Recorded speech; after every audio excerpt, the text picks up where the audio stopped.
All right, all right. Welcome, welcome. We are beginning our program this evening.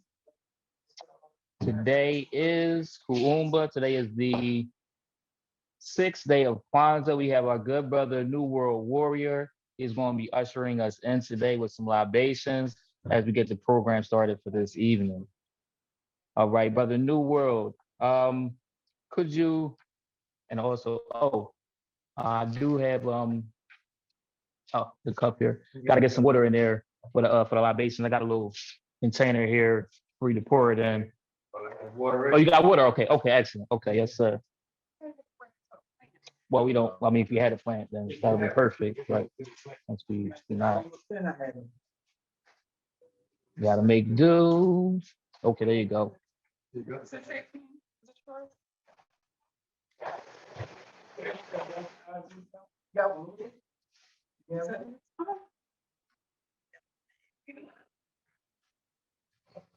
All right, ladies and gentlemen, we are here at the Imani Star Center here at 148 South 60th Street. All right, want to give thanks to the brother Agnate and Mikkel. This is his space and his building. All right, so definitely much appreciative also of Dr. Maurice Henderson, who actually made the connection. We have some beautiful people with us today. We have some authors. We have some vendors here as well. We have some community members here as well. Okay. And so before we get started, I'm just going to introduce you to some of the family here. All right. So Sister Sheila Brown, could you introduce yourself for the listening audience? Let us know a little bit about yourself, where you're from, and some initiatives that you'll be moving forward with. Yes, peace and blessings, family. I am Sheila Brown. I am here to participate in the festivities today. It's the sixth day of Kwanzaa, and I am an author, as the brother mentioned. I've written several books, but my latest book is called The Divine SelfQare Strategy, a wellness guide to total body alignment. And I hope to share some insights with that today, as well as explain some powerful insights about Mother Amy Jacques Garvey, whose birthday is today as well. So we have to honor her and recognize her contribution to our movements for freedom. Yes, yes, absolutely. All right, give thanks. Sister Sheila has a few other talents as well. I'm sure she will divulge as we further get into her presentation. Give thanks, Sister Sheila. All right, moving forward. This is one of our longtime community members, supporters, activists, advocates. Just a very beautiful and loving spirit. Could you introduce yourself for the listening audience and just let us know anything that you're involved in currently, anything you might have coming up as far as initiatives, programs, anything of that sort, as far as the community is concerned. Hi, my name is Justina Powell, and I love supporting all the different cultural events and being a part of the community. And also, I'm a mother, grandmother, and I do different things. I've been a block captain and different things in the community that I live in. Yes, ma'am. And I now I'm just doing a lot of learning and doing different things like sprouting. Learning how and going to the farms and planting and harvesting. And so we will know if something happens, where can we go to get our food? That's a fact. So not only can we go to the organic farms, but we can also do what they call wild foraging. Yes, ma'am. That's where food is flowing so many different places That's that we right. don't know. Yes. So we shouldn't panic Yes. if they close the supermarkets, because food is available everywhere. Everywhere. We just have to know where to go. Yes, ma'am. Yes, ma'am. Absolutely. So I'm going to come back to you later on in the program for just a little bit more additional information on that. But excellent. As it comes to survival preparedness, emergency disaster preparedness, some of these things are going to be crucial and essential. So give thanks, Mama. Yes, thank you. All right. I want to give a little opportunity for our good brother, another, strong supporter, community member, activist, advocate. Brother, could you introduce yourself for the community Greetings, Central Key and Rosie. All right. Would you just a little brief about yourself? Any programs or initiatives that you might be involved in or going to be involved in the near future? Activities in the community when they avail themselves, like I like to participate. Kwanzaa is an excellent time to do that. And it's just about constant development, man. Constantly learning, constantly applying what we learn. Like Mama Justina said, the foraging is really important. Learning to identify things that we can eat so that we can sustain ourselves beyond what the markets have for us. So I like that, Mama Justina. Yes, I say. All right, good thanks, Baba. All right, swinging on around, we have our author, nutritionist, martial arts expert, Baba. Could you introduce yourself for the listening audience? Peace, peace. I am Billel, Jafari, polymaven. That means I wear many hats. Martial artist, author, all the good things. And the main, most important thing is that I definitely support my community, uplift my people, and just here to do what I need to do. All right. All right. Yes, indeed. And the brother definitely has several books that are out now. Body Metaphysics for the Living Being.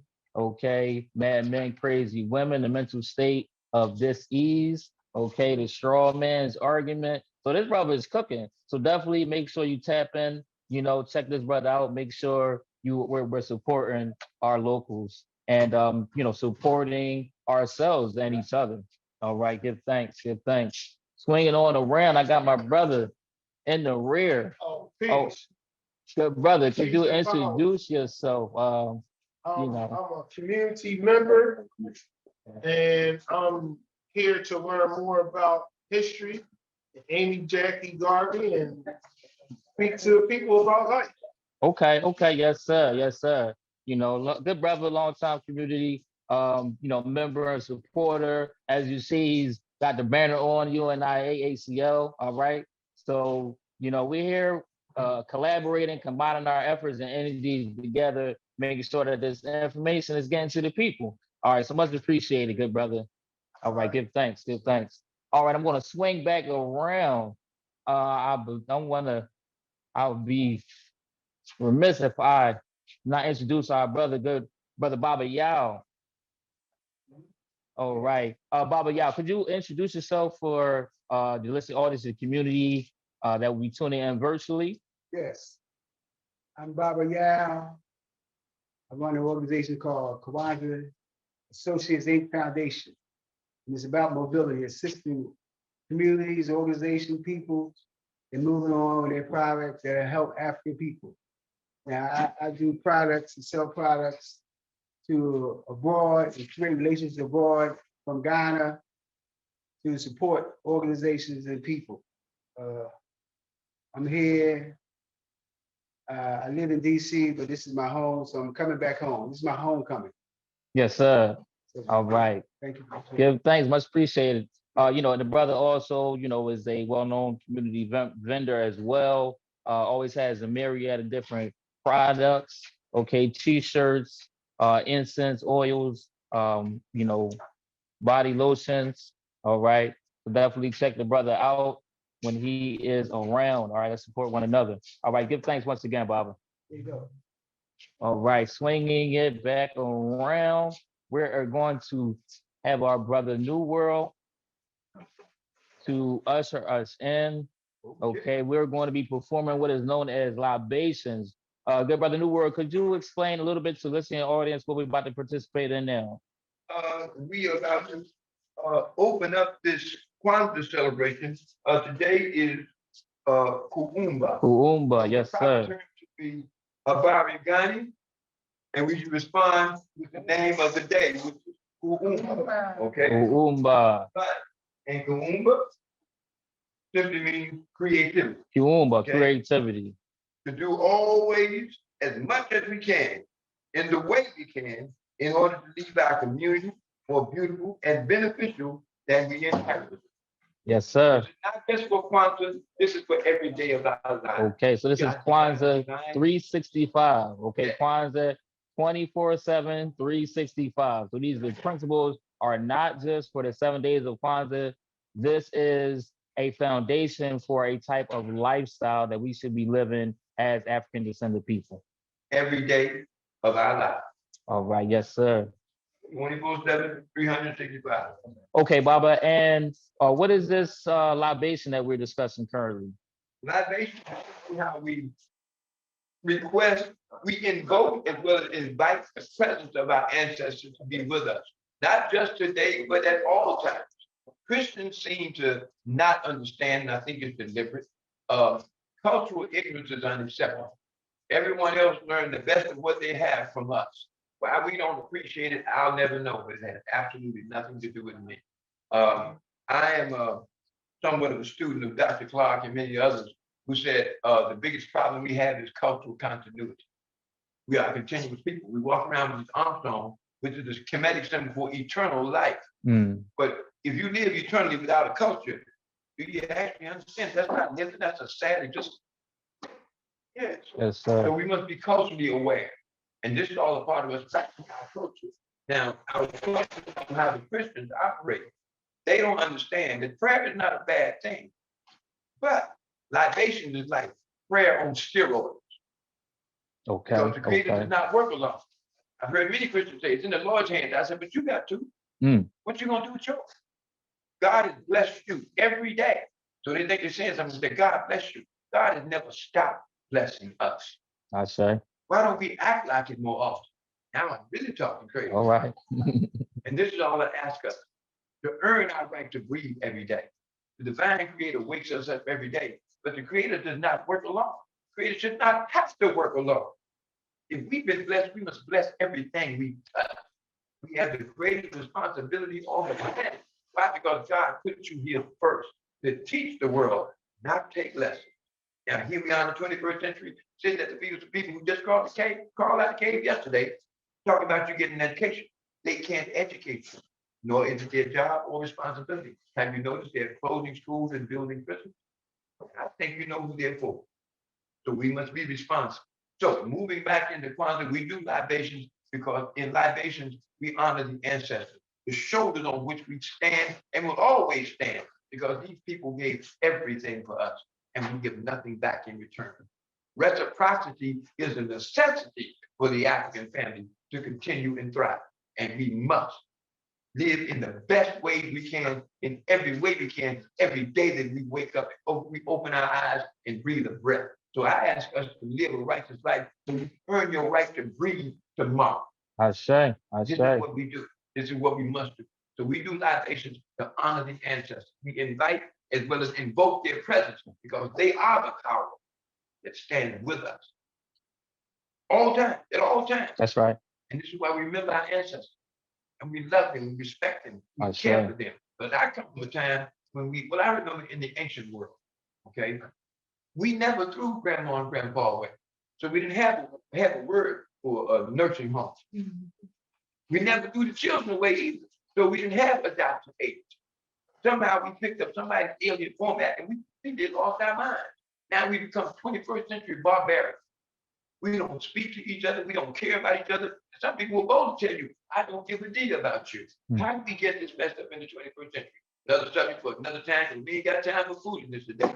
We want to honor the ancestors, and this is what we're about to do. So we're going to do libation, and we pour water, which represents truth. When water is poured to the earth, it represents life. That's why your mother waters her plant. And if you don't, they will die. And without truth, so will you. So we do this in honor of the ancestors.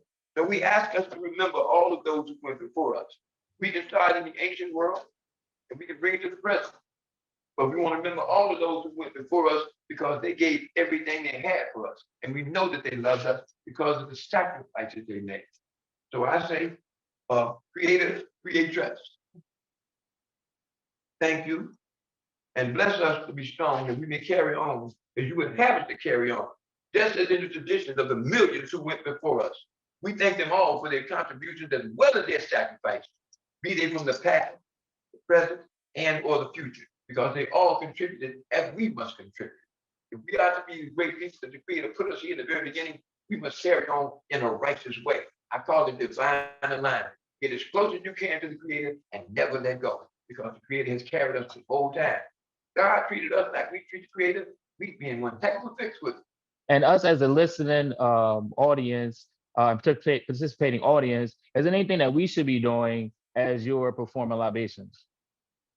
Yes, as I pour water to the earth, or as you call the names of ancestors, we will say Ashe. If I call the name of an ancestor, you respond Ashe. Okay, Which yes. simply means, and so it is. And this Ashe, is what we do. We Ashe. carry on the powerful tradition because we are the greatest thing God ever put on this planet if we choose to do so. This is what we ask us to do. So we pay homage to those who paid the price for us. And we thank them. We love them. We bless them. And they bless us. So we will call the names of those that you know from ancient times. If you know any of them, call their names and don't be afraid because they wasn't afraid to serve you. So we shouldn't be ashamed to call their names. And here's something else I'd like to share with you. If a loved one dies, I need to get you all out of this thing about death. There is no such thing as death for us. It's called a transition, kind of like a change of address. They ain't gone nowhere. You know what I'm saying? Those people that you thought your granddaddy, he ain't gone. I'm looking at him right now. That's right. See what I'm saying? Have you ever done something real stupid? Don't answer that. No. You know, like getting ready to step off the curb and something stop you. Pull you right back. You see what I'm saying? They got a full-time job watching out your little bad butt. And this is what they do. You said something stop me. Call them who they are. Say my loved one saved my life today. So don't get cut shade to call their name. Call out the ancient names of those you remember. Any of them. Who do you remember? Nathan. Yeah. Do you remember Hatshepsut? Yeah. Built on the first university. Still there today. Timbuktu. They don't tell you about that because she's a woman. You know how they want to play that game with y'all, right? We ain't playing that. That's right. We remember all of our people. We are equal opportunity lovers of ourselves. The heck with European way. Because quiet as a kept, you ain't white. You wasn't white yesterday. You ain't white today. And this may hurt a little bit, but you ain't gonna be white tomorrow either. Okay. So be black and proud. You remember James Brown, right? Say it loud. Black and I'm proud. So call out those ancestors. Call their name. Patricia Lumumba. Queen Nzinga. Queen Makeda. Yeah, okay. Honorable Marcus Messiah Garvey. Okay. Amy Jacques Garvey. Amy Ashford Garvey. Queen Mother Moore. Fannie Lou Hamer. Mary McLeod Bethune. Oh, yes. Kwame Nkrumah. Ashe. Patrice Lumumba. Dr. Martin Luther King Jr. Mark, Come on. You talk about it. I don't care. Dr. Malcolm X. Nzinga. Queen Nzinga. That's my grandmother. Yeah, Santiago. Mary McLeod Bethune. Ida B. Wells. Ya Santawa. Honorable Frederick Douglass. Ashe. All right. We thank you. We love you. We shall always remember you. Thank you. Ashe. Ashe. Ashe. Ashe. Oh. Another choice.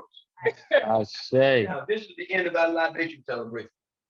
So now we have invited and been invoked our ancestors' presence, which means this room is filled with power right now. So be careful, because like this some on. Okay. Take it home and wear it with pride.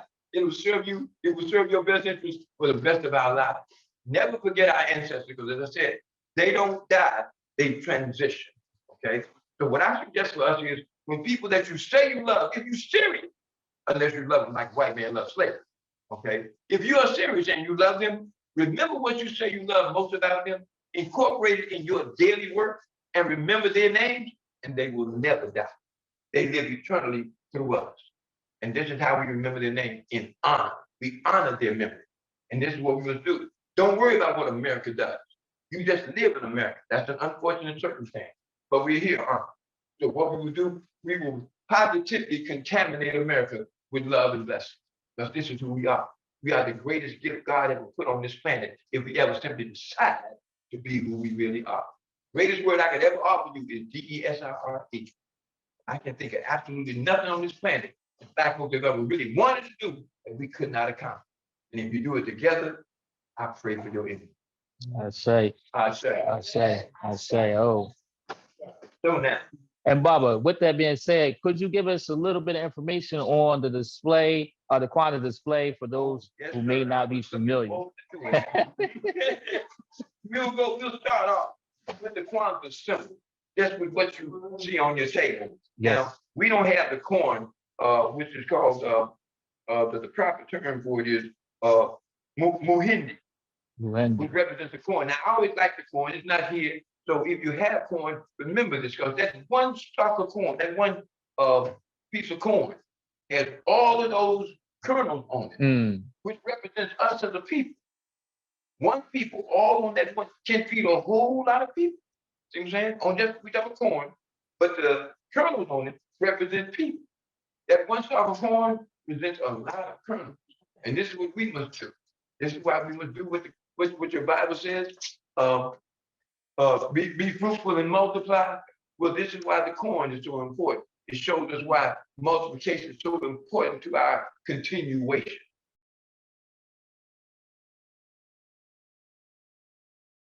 Our cultural continuity with our own culture intact, because we're moving forward with somebody else's culture. So I'm dealing with aliens every day.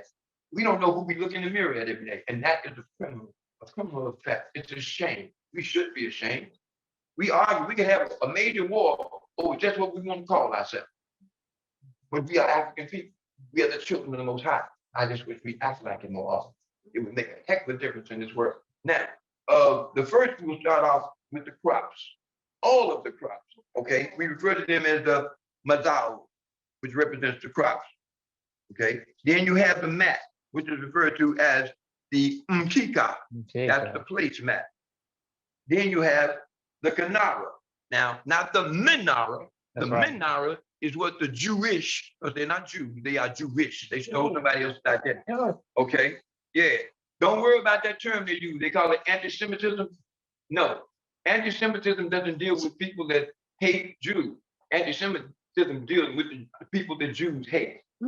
Okay? So that's just a lie. It's a con game they've been running for a long time. They stole somebody's identity, they scared the heck out of you and told you another lie because you won't study nothing, you don't know the truth. They're liars and thieves and criminals. That's what they are. Okay? When they tell you about anti-Semitism, you tell them the problem is not anti-Semitism, the problem is anti-Kemetism. That's what it is. They hate Kemet. And they made you hate yourself. So now, moving back to what I said, this is the Kinara, not the Minara. The Minara has 9 candles. The Kinara has 7. 7 represents God. Okay, so we have 7 candles in the Kinara. Okay, which is the candle holder.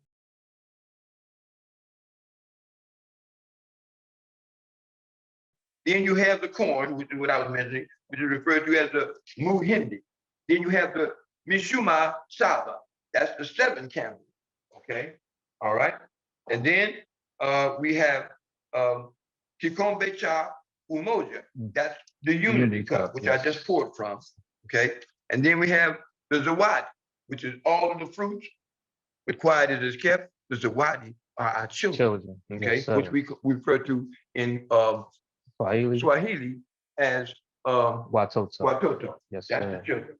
Okay. Now let's deal with the Nguzo Saba, which are the 7 principles. The first is Umoja, unity, which means to strive for and maintain unity in the family, the community, the nation, and the race. Yes, sir. First principle. Second principle, Huji Chavulia, self-determination.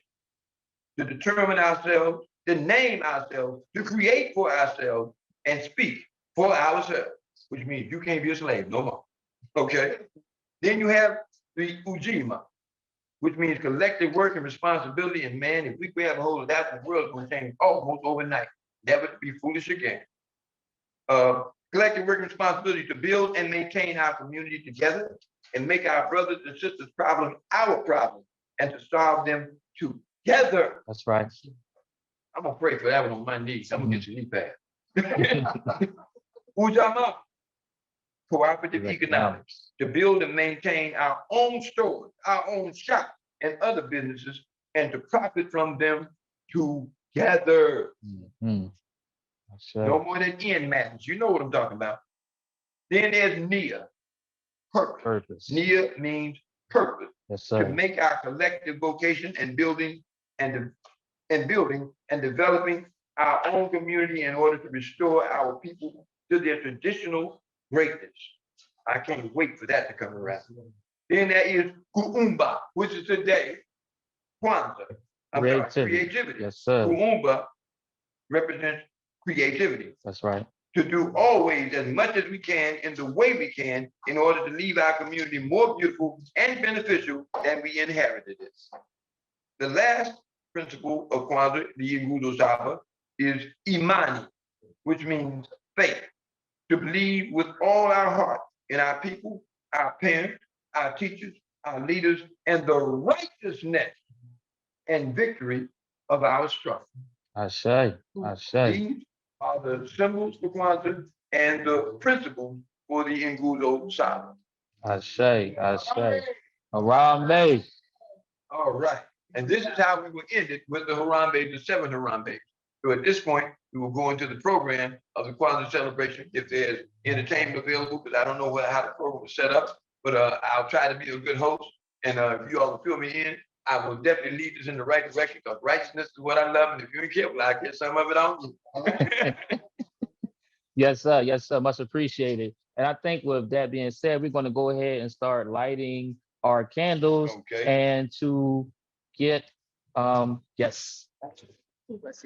Oh, my apologies. Okay. Let me come on back. Last but not least. You went to the bathroom on me? Okay.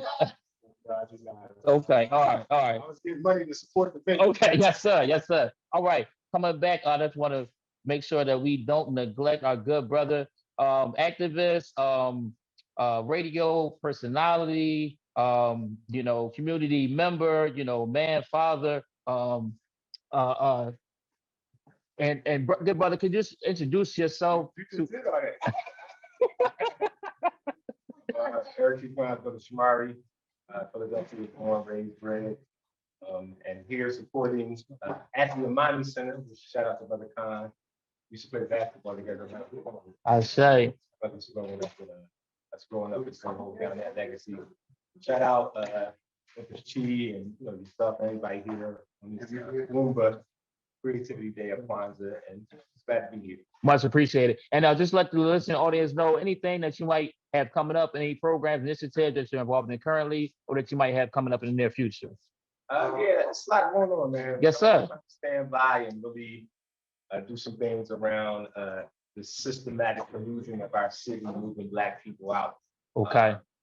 So like if we don't make a move, a strong stand in 2023, Black Philly is going to be a thing of the past. So we really got it. And nobody's running. We got to do something. Yes, sir. By and let ourselves get swept away like roaches in the city. I think we got to draw a line there. I'm also looking forward to doing some work with other people in the community regarding prisoners and really creating a stronger platform, particularly for Black people to support that movement, because a lot of times we're absent when it comes to trying to free our political prisoners. So Black people have been doing a lot of work on the ground, trying to just create a media platform to really elevate that conversation. And then my own personal stuff is really around manhood, man. Our brothers are absent on community rumbles. A lot of the frontline work that's happening is being held down by our sisters, and many by our elders. And at this point, we really need to have a newly found, reinvigorated warrior spirit among Black men, particularly in Philadelphia, man, because we come up with a week. So those are some of the things that are important. Okay. All right. Yes. Excellent. Definitely keep me abreast of that, informed on those matters and initiatives. Yes, sir. For the Love of Black Children. This is part 2 of the book I wrote about 15 years ago called Why Children Hate Us, How Black Adults Betray Black Children. So for the Love of Black Children, got to get that out this year. So okay. That's coming out 2023? 2023, hopefully January 2023. Man. Okay. All right. Yes, sir. For the Love of Black Children. All right. I'm here. I'm looking at all these offers. I put Yes. I pulled out one book, and then when I looked at that book, you pull out people. I looked at that book, pulled out another book, and I pulled out a 4th book. That's right. That's right. I give this my inspiration. Yes. All right. Excellent. All right. Give thanks. Much appreciated, good brother. Peace. All right. Peace. All right. Now we have Empress She in the building as well. I'm going to come and bring her in. Yeah, and I know that's right. So I'm gonna bring her in after she finishes with putting together some of the other decorum. All right. Not sure. Uh, we need a Empress. We need a pricing on some of these items here. A price. We need a pricing on some of these items. Okay. All right. All right. With that being said, family, I am going to get into the procedures. Matter of fact, can I have Sister Sheila? Can I have you light our candles? Okay. All right. Okay. That's fine. That's fine. I don't want to put you on the spot right now. I'm gonna. Our Baba had left the premises for the minute, so I just want to have someone else fill in that spot. But Baba is back. All right. So we're gonna have him to. Well, you know, we want to make sure we keep it in the spirit.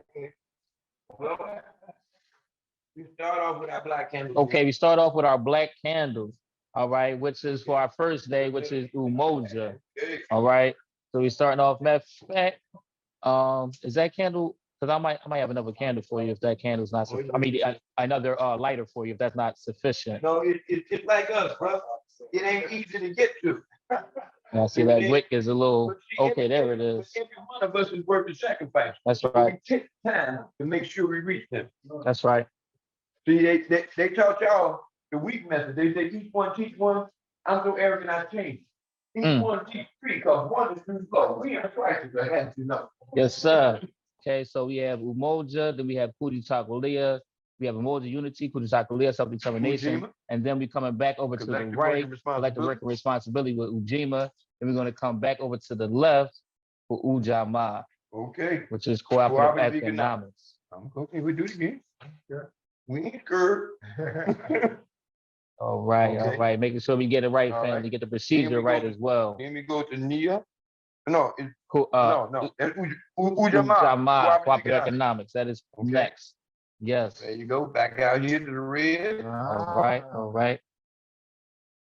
Okay. And then we go to Nia, Nia, which which is is purple. purpose, yes, sir.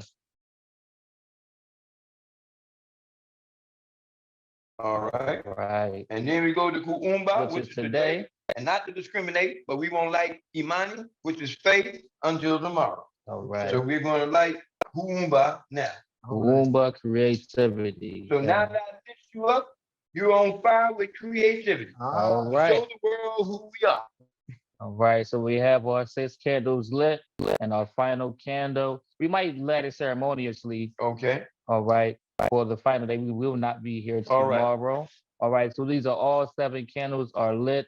So, you know, just as an example, we lit our last candle for Imani, just for the celebration for today, to show you the full extent of the candle lighting process and the Kwanzaa setup. All right, so give thanks, much appreciated. With that being said, All of you are now being declared Shayel. You see this light? I declare every one of you Shayel. Shine your eternal light. Ashe. Yeah, we must. All So that's right. our new superhero, Shayel. All Africans must shine our eternal light. SYEL, shine your eternal light. You remember church, this little light of mine? It's not a little light, it's a spotlight you never learned how to use correctly. Give me a few minutes and let me teach you how. Like the Wizard of Oz, he told him, I ain't got nothing for you. What you came here for, you had it all along. Sit down and let me show you how to use it correctly. This is what we must do. Shine your eternal light. Don't be scared. Okay, with that being, and we have actually, in addition to the table, I added it in. This is actually a ceremonial stool, all right, which is traditionally Ashanti stool, all right, which is traditionally in the care of the woman, all right, this particular stool, all right. And so we're going to be presenting this a little bit later in our program, all right. So keep an eye out for that. Some may remember something similar that was, you know, being displayed in the movie The Woman King.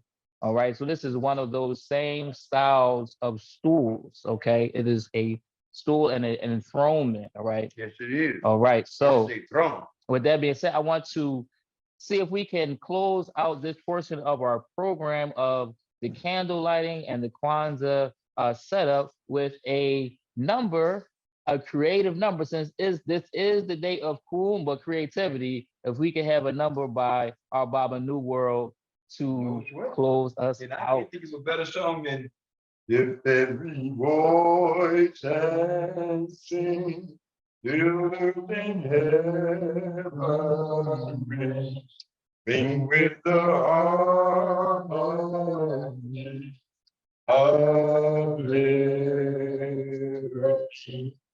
Then our rejoicing rise high in the listening sky, and it resounds loud as the rolling sea. Sing a song full of faith that the dark past has taught us. Sing a song full of the hope that the present has brought us. It's in the rising sun of a new day begun. Let us march on to victory. Oh, the road we trod, hither the chastening rod, held in the days when hope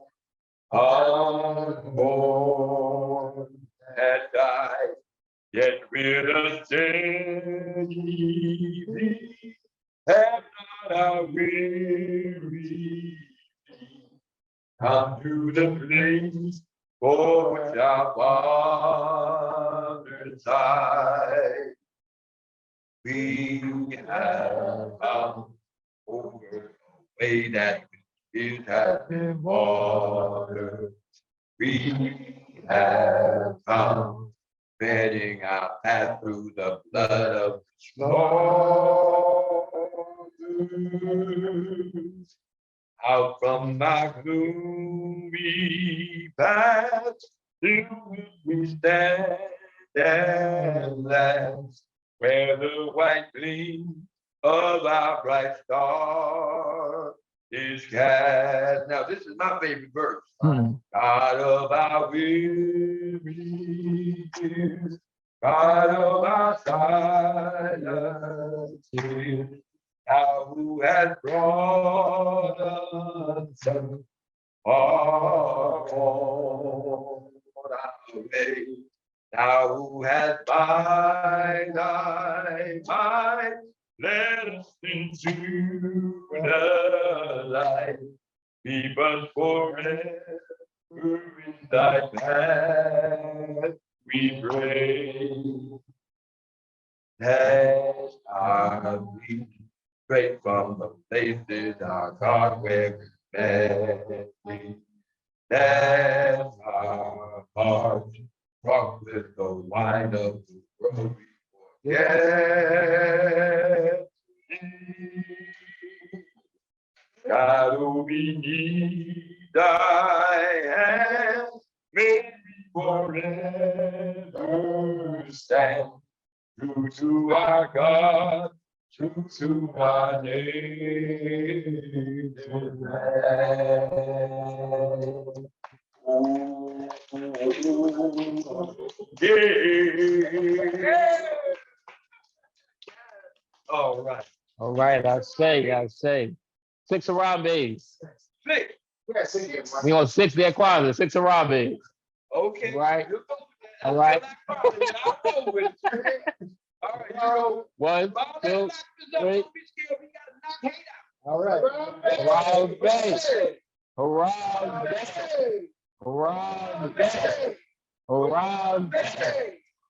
Harambe. Harambe. Harambe.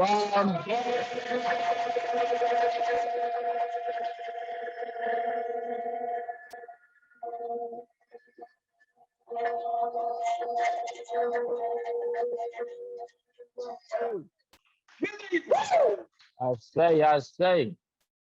All right, family. So we're underway. We have gotten our program started for this evening, and I want to introduce one of our first artists for this evening, our author, Mama Sheila Brown. All right. Motion first.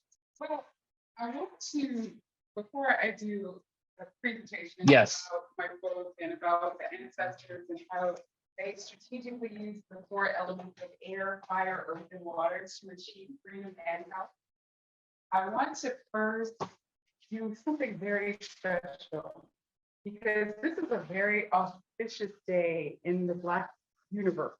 Mm. This day, 127 years ago, a baby emerged from the womb of a Black woman in Kingston, Jamaica, and her name was Amy Jacques Garvey. Mm. On that day, a Black nationalist was born who would shatter the world and become the most significant woman of the 20th century. Mm. The womb she emerged from belonged to a beautiful sister by the name of Charlotte South, who was the wife of a brilliant African king whose name was George Samuel Jacques. Now, George Samuel Jacques was a very powerful man. He had already lived in the United States. He had toured the world. He spoke Spanish, and he had very high standards and expectations for his daughter, his firstborn, Amy Jacques Garvey. And one of the things I love about what this king did for his daughter, because unknowingly, he was preparing her for the high intellectual work that she was going to be doing through the UNIA. Y'all know what that is, right? Could you please tell us? The Universal Negro Improvement Association and African Communities League. She was born for this job. And I want to show you how she was born for this job. Well, one of the first tasks that she had as a little girl, when she could finally learn how to read enough where she could meet her father's expectations of reading the newspaper. Well, he gave her tasks every Sunday. She had to read international stories and give him the breakdown of what those stories represented. So she was already being groomed to use her analytical mind so that she could decipher important concepts and provide evaluation to what was happening, not just in Kingston, Jamaica, where she was, but around the world. Her father started that journey. Well, her father had this idea, this notion, as fathers sometimes do, that his precious daughter was going to be a nurse. And so he was encouraging her to take courses in stenography so she could be a good note taker, and of course in music, because music was just a part of me. Well, fate would have it, as fate sometimes does, that Mr. George Samuel's vision for his daughter did not align with the ancestors and the Most High's vision. And because he was such a strong-willed king whose will would have overpowered his daughter's will, the ancestors decided that it was time for him to come home. And when they took him home, well, our beautiful Amy Jacques Garvey decided to follow her own ambition. And so she decided to take an offer that the family attorney provided to her, which was to become a secretary and clerk in the law firm. So now we already have the 7-year-old Amy Jacques Garvey, who is being groomed by her father to be a political analyst. They do it a good term. Now a young lady who is one of the few people in Jamaican history during that time. In 1895, remember she was born. So we're talking about the early part of the 20th century, where she is receiving an education that is unprecedented for not only her people, but her gender. She was one of only 2% of Jamaican people of African descent to get a high school education. Third check, right? So here we have the political analyst from the age of 7 being taught how to evaluate world events, to the musician who's learning the art and craft of speaking through vibration, feeding off of the environment and communicating through song and music. And now we have the de facto lawyer, because for some reason, Mother Amy Jacques Garvey took advantage of the 4 years that she was working in that law firm, and she used that to learn everything she could learn. Now, she doesn't know anything about why she's so driven to be the perfectionist in all things, to master everything she puts her hands on. But somehow she goes into that law firm and she wipes out every task assigned to her. She masters all of the processes, and she takes with her, after that 4 years, some skill set. And then somehow in 1917, against her mother's will, once again, she lands in Harlem. And she starts to hear about this guy who has this big vision for a universal confraternity and a government for African people. And she's curious, what is this about? So she makes her way over to a headquarters in Harlem, where the man who has become her husband and confidant, the Honorable Marcus Messiah Garvey, is headquarters. And she walks in there, as women sometimes do, with the objective of getting down to the bottom of what is this man about? And is this something serious? Is it worth my time? Well, she gets there and he's available and he meets with her and he gives her a tour of the facility. And she's making notes about things. She says, interesting. Okay. Well, at the end of that conversation, he complains. He says, listen, I've got a lot of work to do, but I have very few people who are skilled enough to do it. And she looks at him and she says, you have a very serious problem, Marcus. One of your problems is that you don't have a system in place to manage your money. You shouldn't be touching that money. Well, why was she saying that? Well, I have a lot in common with Mother Amy Jacques Garvey, so I can give you a little insight about that. As an attorney myself, recognizing another attorney, although she was not licensed, she recognized that there was a vulnerability in the organization as an organization developer, which is one of the tasks that she was tasked with as a legal clerk and secretary. Well, she observed that there's a big problem. There's no chain of custody between the time the money is entering that door in an envelope to the time it's supposed to be deposited in the bank, and a whole series of activities of accountability that are supposed to be in place prior to those two things or during the process of those two things happening. So he looks at her and he says, my God, I could use someone like you in this office. So she commits to coming in and volunteering whenever she could. Well, as women sometimes do who do things with kings like that, she found herself being overworked very quickly and undercompensated. But she decided that something within her was pushing her to be a more involved and critical. She knew she was absolutely needed. If there was any chance of a liberated Africa, it was not going to happen without her, Mother Amy Jacques Garvey. Well, Mother Amy Jacques Garvey eventually became his wife. She was ironically the second Amy that he married, but we'll get into that later because I don't like people getting too caught up in the details on that. But what's important to note is that Mother Amy Euphemia Jacques Garvey thought that she was simply finding out about what this man Marcus Garvey had to offer and what it was that was possible. Why were people so interested? What was all the commotion about? But she soon found out that this was something that she had to be a part of. And not only did she have to be a part of it, but she was so instrumental. She was actually an architect of Garveyism as we know it today.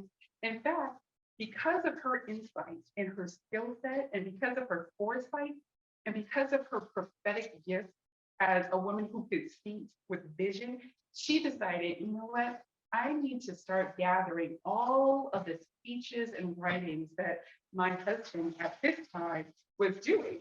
in his work as the President General of the UNIA, who is traveling all across the country talking about the good gospel of one God, one age, one destiny for a free and liberated African people globally, right? And so she used her foresight, and she started gathering all of the articles and all of the writings and all of the poems and all of these things and just collecting them for, just archiving. Well, little did she know at one date that that would be compiled and that it would be her job to do all the editing and all the compiling, because the Honorable Amy Jacques Garvey came across a very powerful enemy who wanted to see the work that he was doing destroyed. Well, Mother Amy, along this time, is gathering up some very powerful skills. And one of the things she realizes is that she will never allow her husband to walk out that door without being aware of everything that was happening in the global African world, which always meant you had to know what was going on in the global European world and the global Asian world. And so she became first in all things international related to war, politics, economy, social issues, and of course, everything that would affect the lives of women, particularly African women. She had some very powerful insights. Would you guys like to hear some of her inner thoughts? Oh, that's Would you like to hear Absolutely, something sure. she would have said to you if this was 1925 and you were here and she had been invited to speak to you? And she was, okay. Well, I want to back up a little bit, Kate, and give you some space. Okay. So in 1925, Mama, the political analyst, but de facto lawyer, the wife, she has found herself actually stepping into the shoes of the Honorable Margaret Jacques Garvey, who is now behind prison. And she was also the editor of the woman's page of the Negro World, where she oftentimes expressed or espoused very important values and concerns about what African women were dealing with. But on one such occasion, she was talking about the fact that women are leaders. I'll just let you hear it from her own words. The exigencies of this present age require that women take their places beside their men. White women are rallying all their forces and uniting regardless of national boundaries to save their race from destruction and preserve its ideals for posterity. White men have begun to realize that as women are backbone of the home, so can they by their economic experience and their aptitude for details participate effectively in guiding the destiny of nation and race. No line of endeavor remains close belong to the modern woman. She agitates for equal opportunity and equity. She makes good on the job and gains the respect of men who heretofore oppose her. She's not afraid of hard work, and by being independent, she gets more out of the present day husband than her grandmother did in the good old days. The women in the East, both yellow and black, are slowly but surely imitating the women of the Western world. Mm. And as white women are bolstering up a decaying white civilization, even so, women of the darker races are standing to help their men establish a civilization according to their own standards and to strive for world leadership.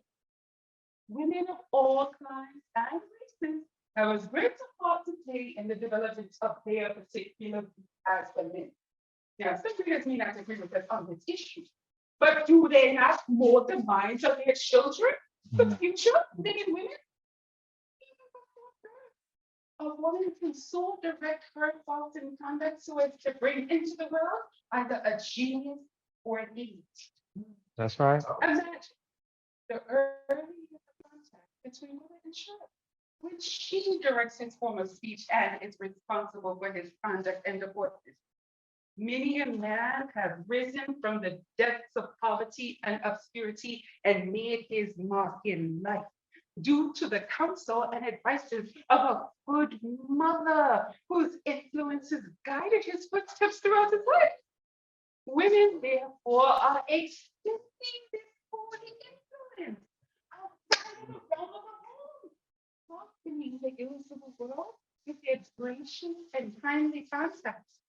And some men may argue that the home will become broken up and women will become forced and lose their gentility.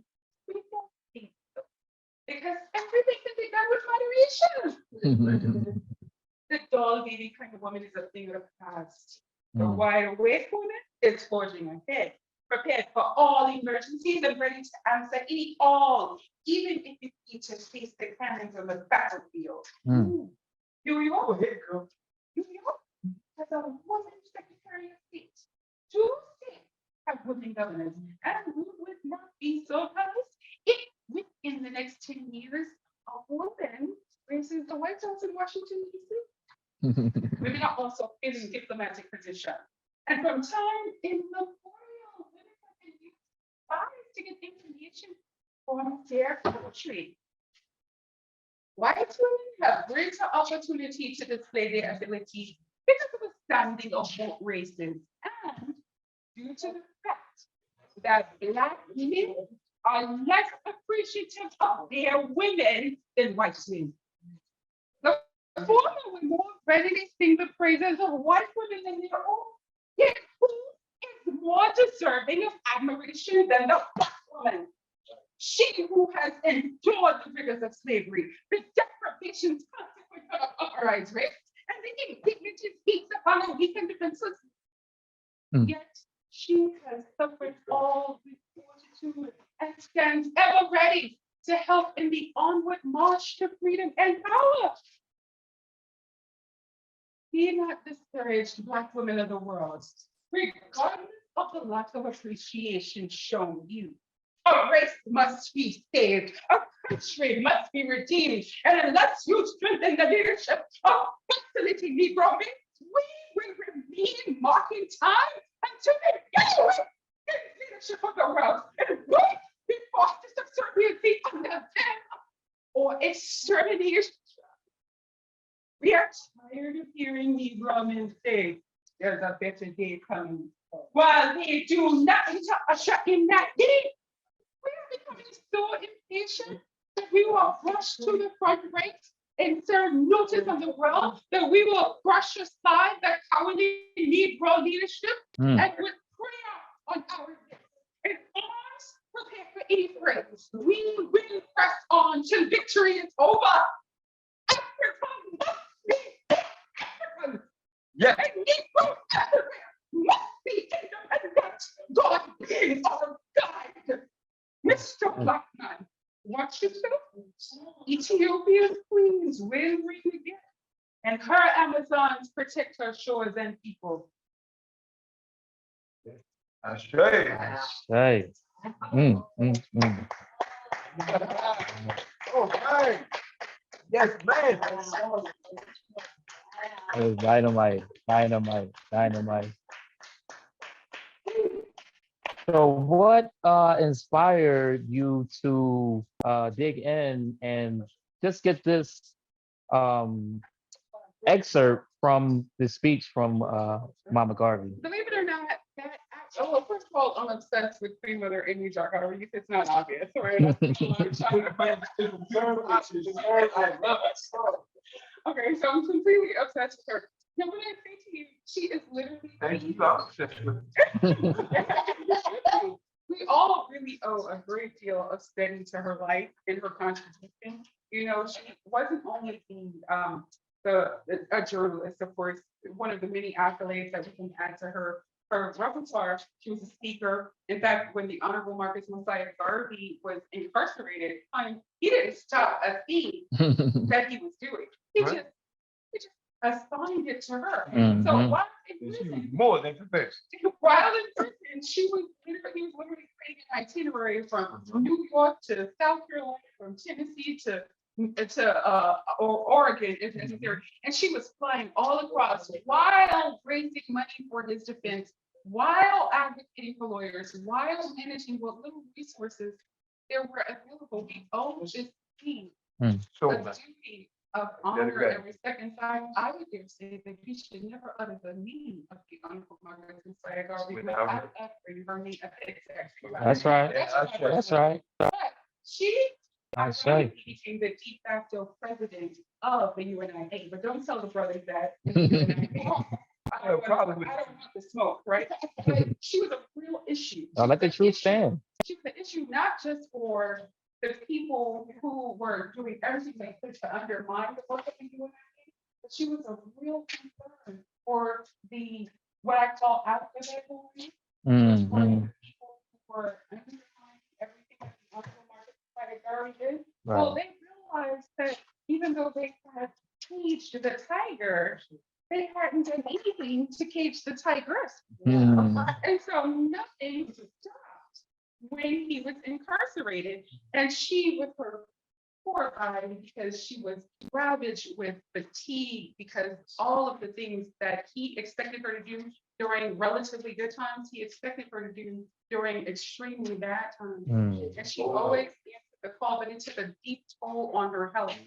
I would encourage that we develop study groups to study the family guide that she wrote that is hidden with inside the book that she wrote called Garvey and Garveyism. Because there is a family guide embedded in secret coding for that book. I think one of the reasons I was able to glean it is because of my personal experiences with Black nationalism and being with probably the man for 10 years who was most like the Honorable Marcus Mosiah Garvey in terms of his vision for nationhood, but that's another story. Okay. So interesting for him, Dr. Malachi York, formerly known as Atiyah Ayomjisa and Hadia Nandi, also known as Amunubiro Asta, and also known by many other names. But anyway, that's another story for another time. But I'm sensitive to a woman who stepped into the shoes of a fallen or an obstructed king to keep things going in the midst of a whole nation who was dependent upon everything he had to say and do. I mean, there was so much for us to be concerned about and so much to do.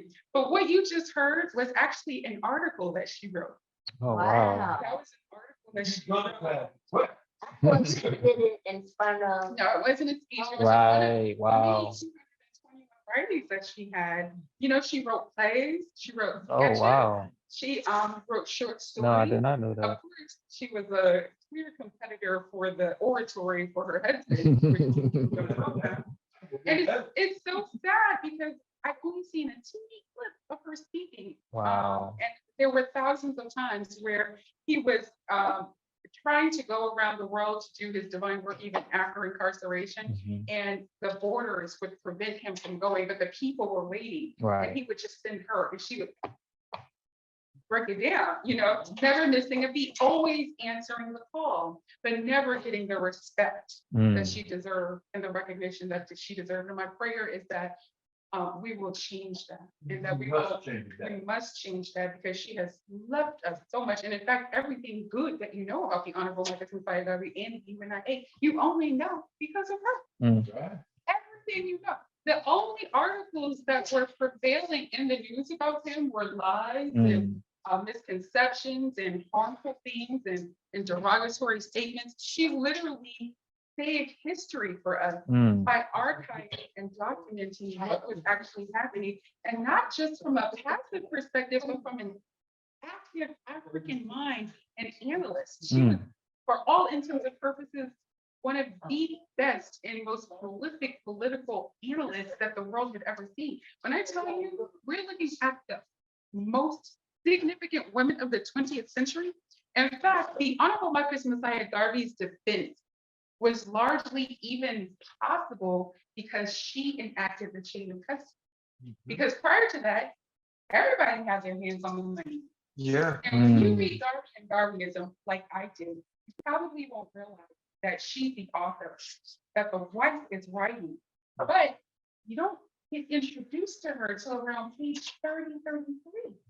That's the first time she uses the word I. And you're like, oh, snap, wasn't Julia Marcus. That wasn't Marcus Garvey. Because there's a story in there where a person is describing being thrown down the stairs, or someone attempting to throw them down the stairs because they implemented a system. Right. That's Mother Amy. Mm. She had to get a gun because Negroes were so upset that she was affecting their schemes because they were robbing UNIA. Wow. So many more immoral issues that threatened the vitality and the work that the UNIA was doing. So the man who she caught stealing money, because when you had a system in place like she did, oh, you had to, everybody had to put a Checks and stamp, balances, put right? a stamp into that paper, which you did, open envelope, close envelope, handed envelope to here, put envelope in there, handed that. So there was a sudden break. Accountability. There was a certain break in the chain. Mhm. She walked herself up to No that good chain problem. and said, I noticed that's the chain break right here. Mm. And he got so upset. He tried to throw her downstairs. Caught It in was the act. at that point, she ran into the board of directors office and told them what was going on. And they got one of their chief enemies because he eventually became one of the witnesses for the FBI. Mhm. Mm. But what Goodness we need gracious. to know about the Honorable Amy Jacques Garvey is that this was a woman who was deeply intelligent, extremely necessary, highly feminine, Mm. motherly, nurturing, wifing, doing everything she can. And we still simply refer to her, not that there's anything wrong with this title, It's as just the way. the wife of Marcus the Garvey. Honorable Marcus Messiah Garvey, Mm. when she was to him fire and light, earth and air. I'm just listening to her brilliance in understanding the insanity of patriarchy and how she circumvented. I don't have a problem with the word patriarchy. There's a divine patriarchy and then there's a wicked patriarchy. Well, that's what America does. Right. Always So, has. we need the kings and we need them in their patriarchal performatory ability. But this is why I mentioned cultural continuity. Mhm, We practice this from someone else's perspective, mhm. when this is why it can never work for us. Yeah, so we need the divine matriarchy and the divine patriarchy because we cannot produce a nation or a child without both. Got that At right? least not naturally. However. There you go. So we are still natural beings. And so I pray that I have inspired you to pick up some literature, to read a little bit more, to honor her intentionally, to add her into the possible realm of film and plays and artistic ability. We owe this mother everything. And she was so forceful that even though in many ways her personal relationship was not the best, not the one that she deserved, even after her husband's death, she continued to do his work, even to the point where she wrote Garvey and Garveyism to make sure. Now, this isn't any white woman. You're talking about everybody from Mahatma Gandhi to Kwame Nkrumah to Nziki, Nnamdi Azikiwe. All of these people were in touch with her. She was the most significant woman of the 20th century. She met Without an ego. George Washington Carver and had something to say about him, how humble he was, despite his intelligence. She was aware. I mean, this was a woman who was literally witnessing and writing history at the exact same time. She came across the works of Booker T. Washington. She was with obviously the most significant African man of the 20th century. And in fact, one of the things that I think is so precious about their intimate life was that there was no time where, even in the bedroom, politics was there. But he lovingly referred to her as Lucy, and she lovingly referred to him as Chief. But sometimes Chief and her would have disagreements on issues of political standing. And they would argue, lovingly argue until he realized he couldn't win the argument. But when they would really argue things out, they would talk things out, and that's where the intellectual, yoke. You know how people say you want to Equally yoked. Yeah, so Mhm. this was a woman who could engage with intellectually. The problem with that was the rest of the world wasn't ready for that kind of intellectual discourse from her. And Mm. so when she was invited to participate by W.E.B. Du Bois after he came to his right mind and realized on in the Right. and he invited her to participate in the fifth Pan-African Conference. And so she wrote a letter because one of the things that she would do is oftentimes she would repeat herself. She wanted to make sure that people heard her. She was sometimes concerned that we thought of her, and which, especially during Jamaica during that part of the early part of the 20th century, it pretty much had a defined role for women. You know, it was social issues, you know, like, proper dressing and proper, but all of us were trying to be important. She was a woman that was definitely concerned with the home, with the spouse, with the family, with the social structure, but she was also very much involved with national issues of politics, of economy, of you know, there was just nothing that she couldn't touch. But that was a very fair. In fact, she's often taught reading and among the Negro girls, she's often taught with black women. Please fit into the issue. This is our chance to show them. So we are intellectual beings just like them. Another. I know some of you don't have the ability to write as professionally as I do, but just sitting what you have, and we will complete it. We will work on it, but make our voice heard. African women as leaders. This is our time. So unfortunately, a lot of times we didn't get the response that she deserves. But you know, this is a woman who defies logic, who defies the times that she was in, and she defied men. So in that letter, in that letter she wrote to W.E.B. Du Bois, she actually apologized because she thought maybe he didn't respond to my first letter because he thought I was being too masculine in my approach to dealing with him. And because, you know, this is a man who referred to a very powerful woman by the name of Mary McCallum Bethune, who had already served on the cabinet for a president. He referred to her as a right. So she knew what she was up against. She studied the men of her time. She studied the politics of her time and the social structures of her time. So she was keenly aware that, as she put it, well, with the Honorable Amy Garvey, I am accustomed to speaking on matters that are not just concerned with women's issues. So you have to forgive me if I spoke out of turn, right? So she's trying to find out what's wrong, why are you not responding? And she was like, I'm accustomed to not just speaking like a mere woman. But the reason she said that is because during that time, very few women were engaged in the level of, I mean, can you imagine? She's finally being recognized for her contribution because she's being asked to participate as a convener for the Pan-African Conference.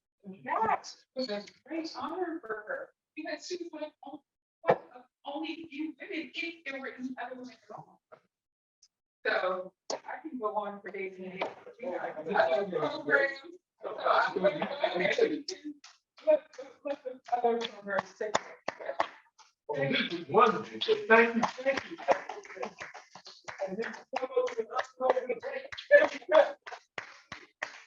All right, so that was a presentation by Sister Sheila Brown. Her speech, her article.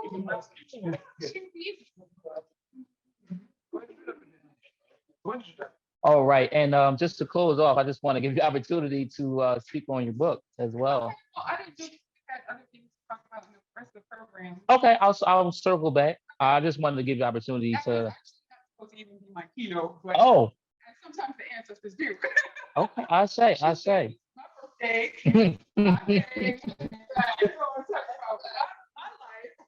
I'm content with that. But yeah, let's see what Mama Empress T has scheduled for the rest of it, and then if there's any time, I'll come back and share some other insight. Okay. All right. Excellent. Excellent. I want to move on to our next author. Would you like to come in? Okay. I want to move on to our next author. Okay. All right. With that being said, let me get it set up really quickly. We're going to be introducing Shifu, Billel, Jafari L. All right, greetings, good brother, greetings. Could you introduce yourself once more for our listening audience virtually? Peace, I am Shifu Billel. And if you could just let the listening audience know your area's expertise, and then if you can just get into a little bit about what you're going to be presenting for this evening. Well, I'm known throughout my community. They call me Shifu. Martial arts for over 30-something years. Besides the martial science that I teach, I also teach on health and fitness and nutrition. Also author. As you see, I have written 3 books. Giving, and how can I say this? Doing my part as the creator has put things in place, like for example, a tree. A tree does its part, it's deep rooted. I'm like that tree, I'm deep rooted. That tree, a female tree produces fruit and she gives freely of that fruit. How many of us see mulberry trees and that fruit just drop from that tree?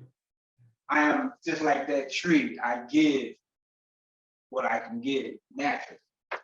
So in my process of, how can I say this? In the process of life, or who I am in this life and what I'm here for, I know why I'm here. I'm here to give of myself what I can contribute to help for the enhancement of my people and our righteousness to keep us to stand back in our right position and give them proper nutrients. Of the nutrients is deep rooted, if I can say it in that manner, like that tree. And that tree should get deep into the earth, or water is not tainted by the poisons or the water that we receive by these pipes, or the water that we receive from the, the Cola bee who gives the water supply. She doesn't get her water from me. To get her water deep rooted from the earth. And again, I am like that tree. I get deep into what's in my ethic and that memory of our ancestors, or what's in me. So basically, that's basically what I do as far as my All right, give thanks. With that being said, could you let us know, could you introduce us to some of your recent books? Sure. The first book that was written has a story behind it. It wasn't in my, how can I say this? Nothing that I would never be able to do. I would say, if you asked me in my younger time, what you gonna be when you grow up? I would never say I would have been awful. Okay, and through a certain incident that I had, a tragedy in my life, on me having, had experience where I got hit on the motorcycle. Okay. Died on the scene, necessity. So that you had a near-death experience. Experience, and I flatlined twice on operating table, and through coma they would write me off. Mm. And I came out of that transition of that coma, and I'm like, now realizing what took place, I said I wasn't leave nothing behind. Mm. So why I'm in rehab, I'm always up there, ancestors in the tree, always keep it around for you. That's a time for meditation and thought. Mm. And in that I said, to start writing, pouring in the knowledge that I already had, and just what I have been, how can I say, given through the experiences of being around certain people and just the knowledge that I have learned throughout the years of having discernment to want to know, and the wisdom to implement the math or the science that I have was given. So I wrote this first book called Black Man Consciousness of Philosophy.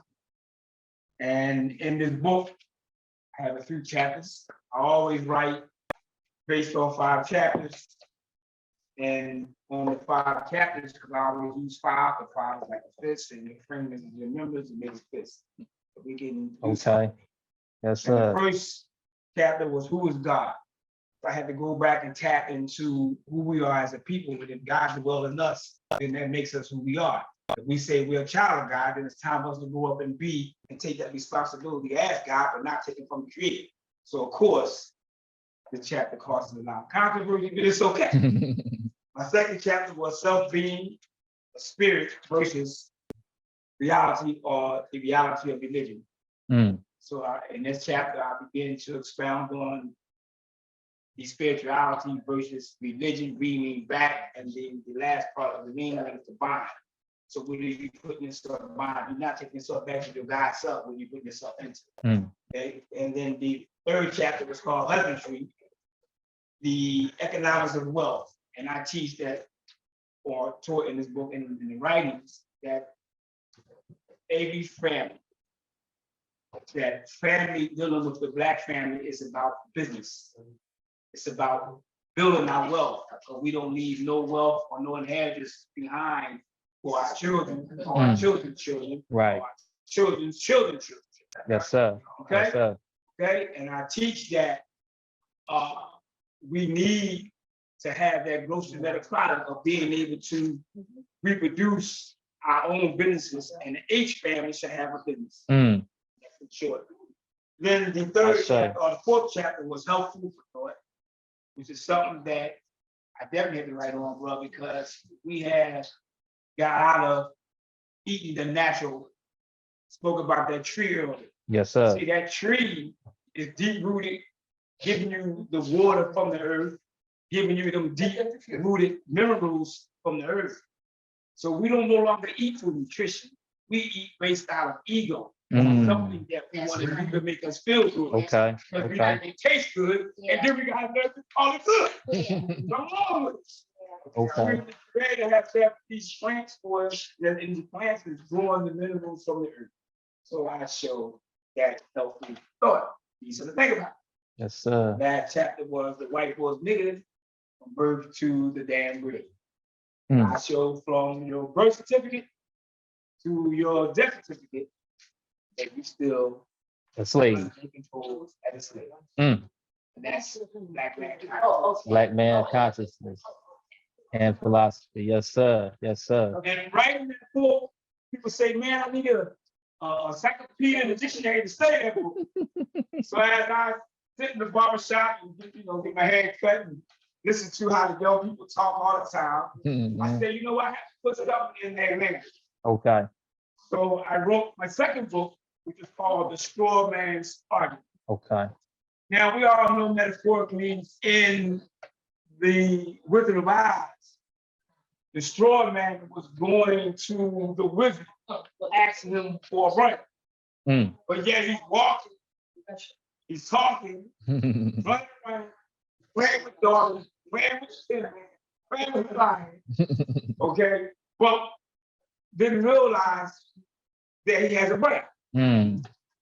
So the straw man argument I wrote based on how people talk, they don't think. Give you one example, and I'm gonna put the book down. Okay. Why should I eat right when I can go out here and get hit by a car? See, you gotta think. Oh, that's people that say People say you gonna die from something. You die from something. Perfect example. Right. Right. So, Right. so I also break down in the straw man term actually what the straw man is, and based on law, because everything is based off of their law language. So let me ask you this really quickly. Why do you say that's not a good argument of the argument of, well, we're gonna die from something? Why is that not a good argument? Well, say it again, say it again.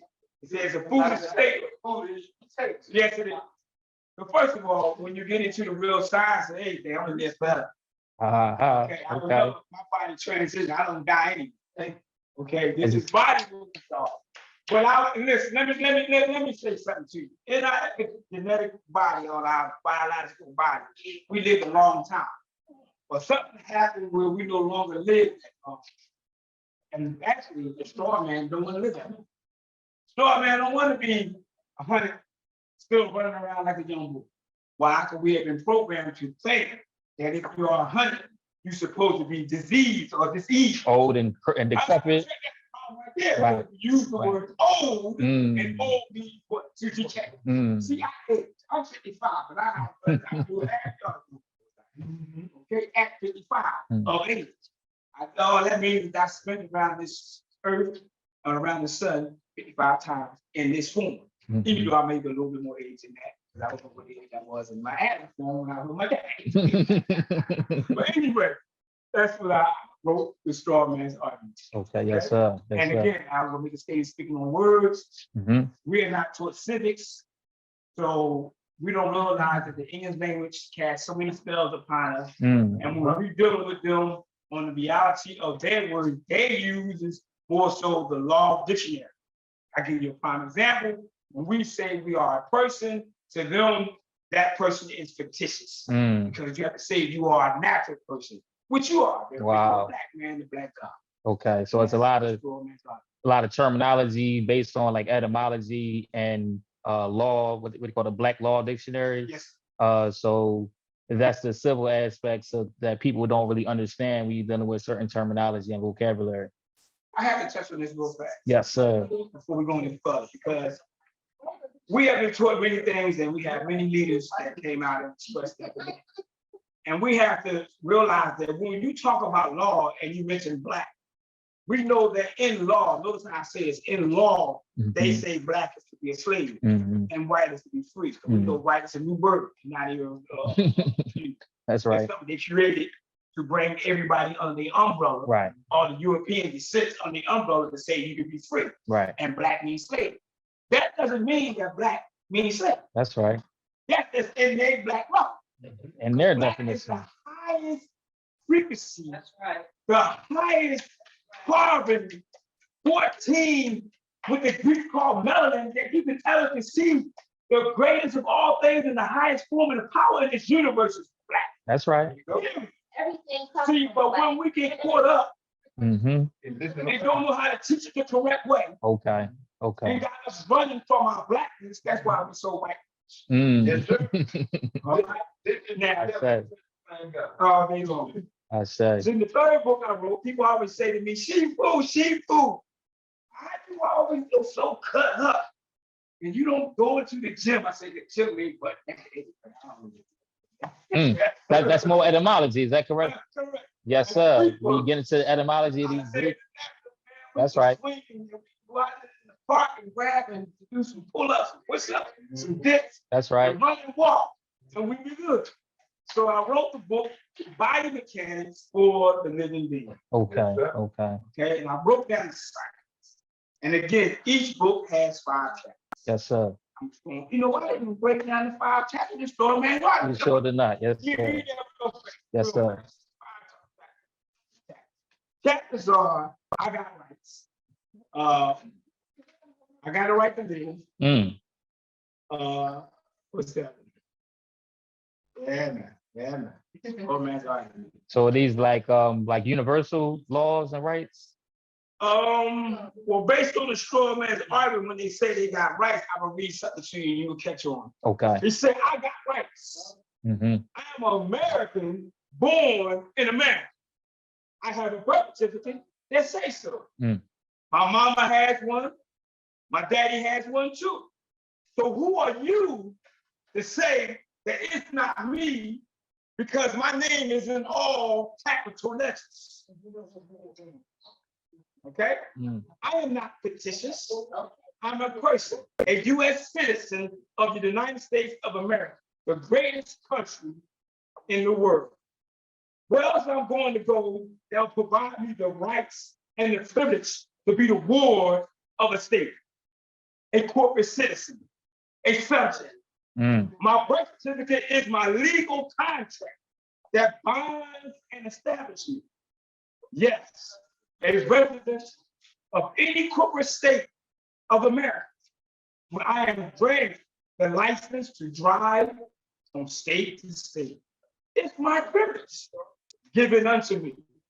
See my picture, look at my smile. All I have to do is what the law legally says I can do. And I can do whatever I want, and they will never take away my driving privilege. It's a straw man. Mm. Okay? That's the story, man. Talking in the story, man. Sorry. Okay. Okay? Yes, sir. Okay.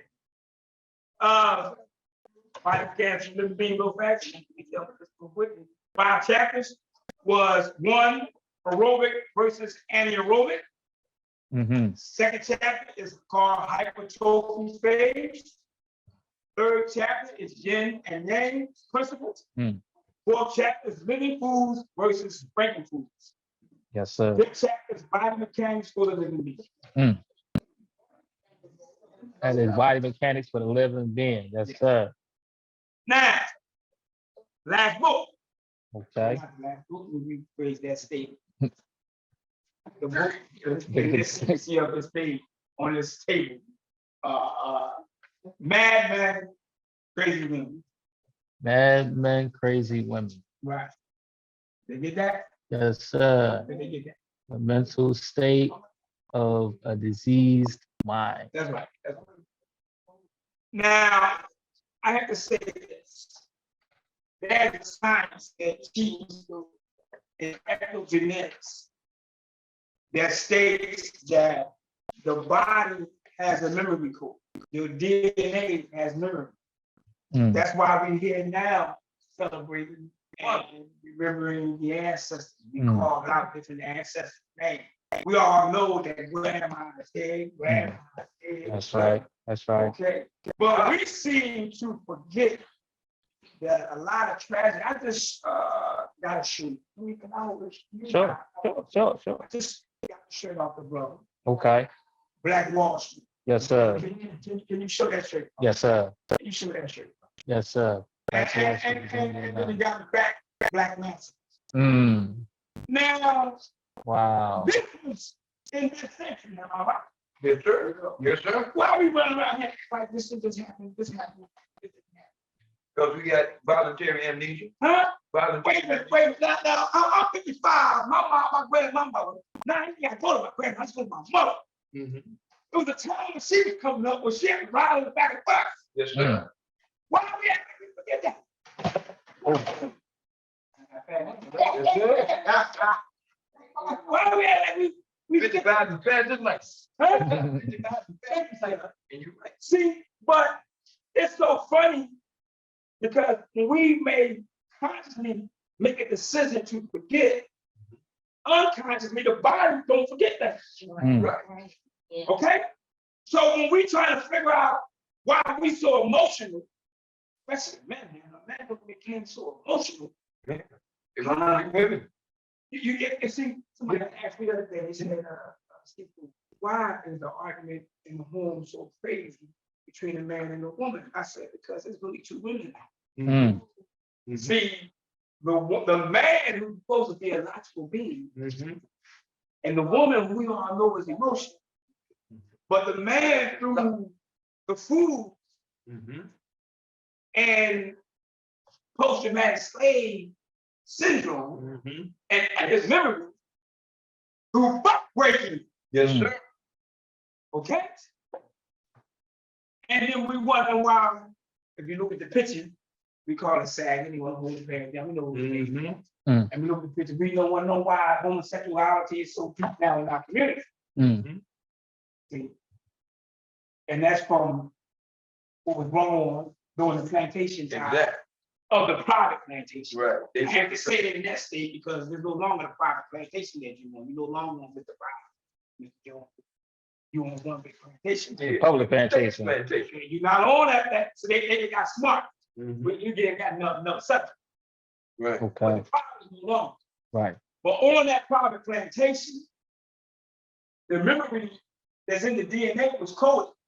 So we run around, we call ourselves dogs because when a child was born on the plantation, they called the child a pup. That's my dog. That's my dog. Okay? So since they called the child a pup, now the child, Grew up to be a dog. they evolved. Yeah.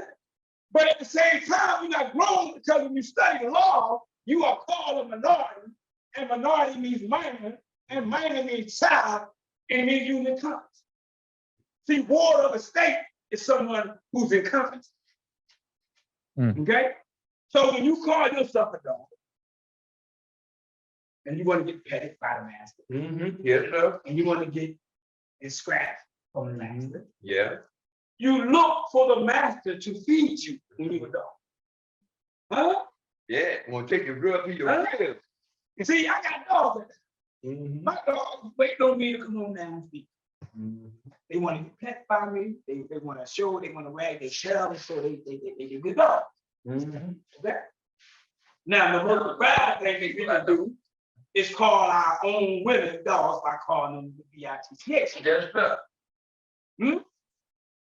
Now, but that was tapped and that's put in your coded memory. Because again,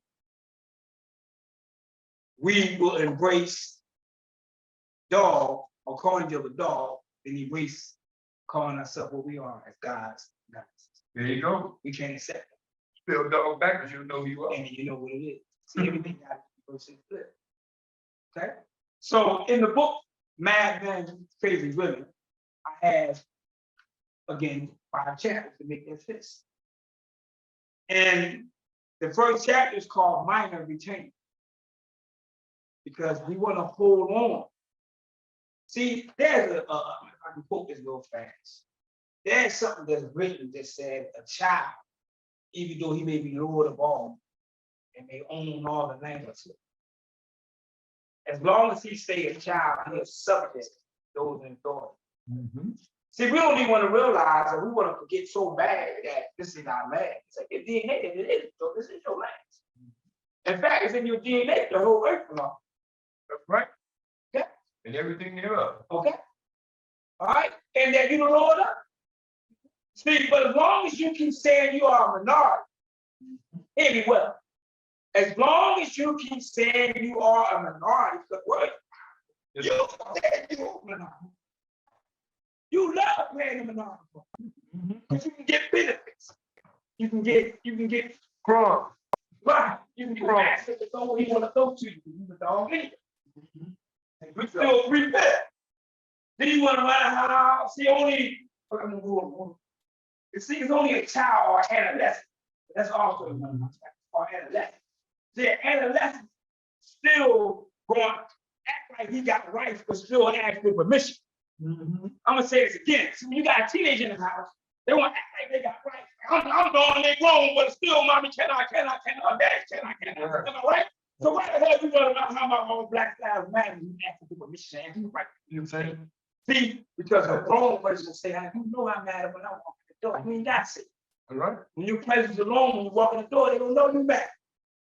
See, but as that adolescent, Look like a man, act like a boy. okay?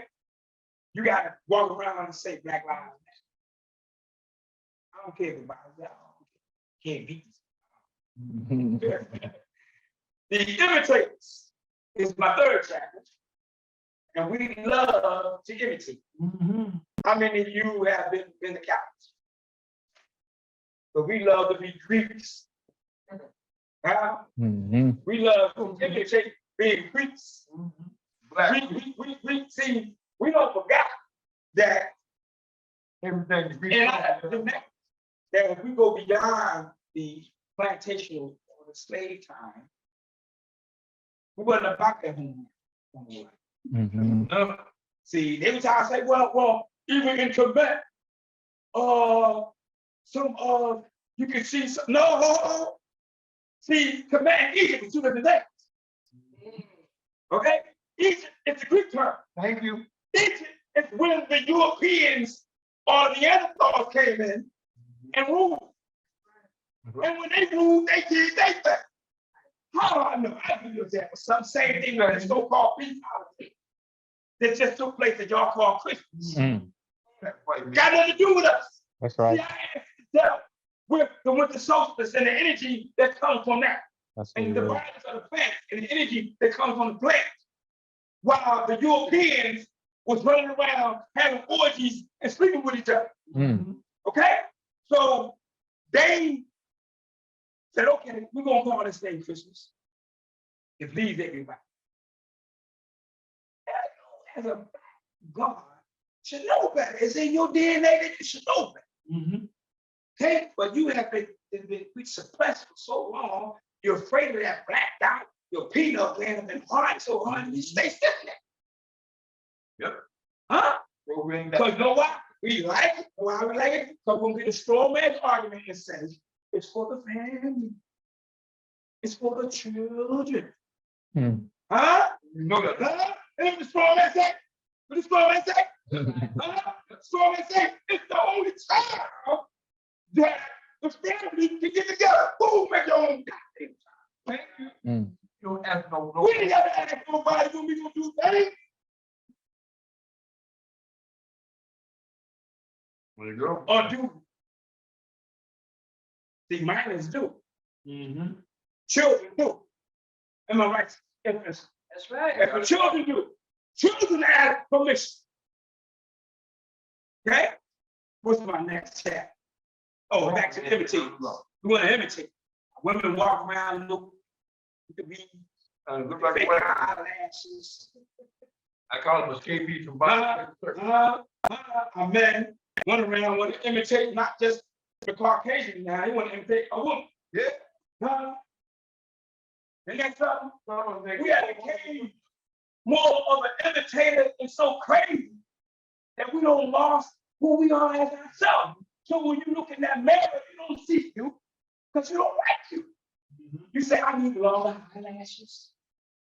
You don't like the way your nails look, so you paint them up so crazy. And when they would hit, and when the nail was painted, that's the prostitutes and everybody do. The show that You know the women, you know the men. huh? Well, the men paint all of it. Okay, imitate. Now, war is called the power of the gun versus.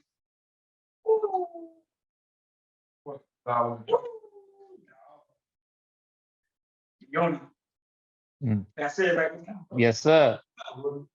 The power of the gun versus the yoni. You know me? Yes, because right now the black women is competing to be in the man's place, but that comes from post-traumatic slave syndrome, because they've been working on that a long time ago. And if you go back in your history, we ain't gotta go that far. We can go back to the point where they say, listen, give it to the black man out of home to get welfare. Mm. Okay? You the man. And the women say, I'm the man. Huh? You know what they say? Or tell us, you know. And a woman to tell I'm the man. See, but that's a program into you. See, feminism, or whatever they call it, didn't come from you. Feminist movement. Yeah, I said the word right. Mhm. Feminism didn't come from you. You didn't need that. You was the greatest thing and the best thing we ever had. We picked you up. We honored and bowed down to you. Huh? We bowed down to you. I represent both the masculine and the feminine energy. But what's this on top? I'm gonna say it again. The womb. What sits on top? The womb. The womb. Huh? But the Europeans said, oh, no, you know, I like my brother or the man more than I like the woman. So I'm gonna give you the penis because that's what we're saying. So many of our people now walk around with the cross, you know that we got his hand. The cross on your arm, instead of the hat on your arm, or the cross around your neck, instead of the hat around your neck. Some of the women on your shoulders, lifting up above the top of your head to hold her, so she didn't have to walk in the hell of the water. Huh? We're not thinking of the black women no more. Well, we've been programmed so crazy, post-traumatic slave syndrome. That now women is competing because there are more women than there are men. And they are, I have heard women literally brag about putting on dildos and doing what they do to a man and a woman. Okay, I'm gonna say this again. You know what I'm talking about.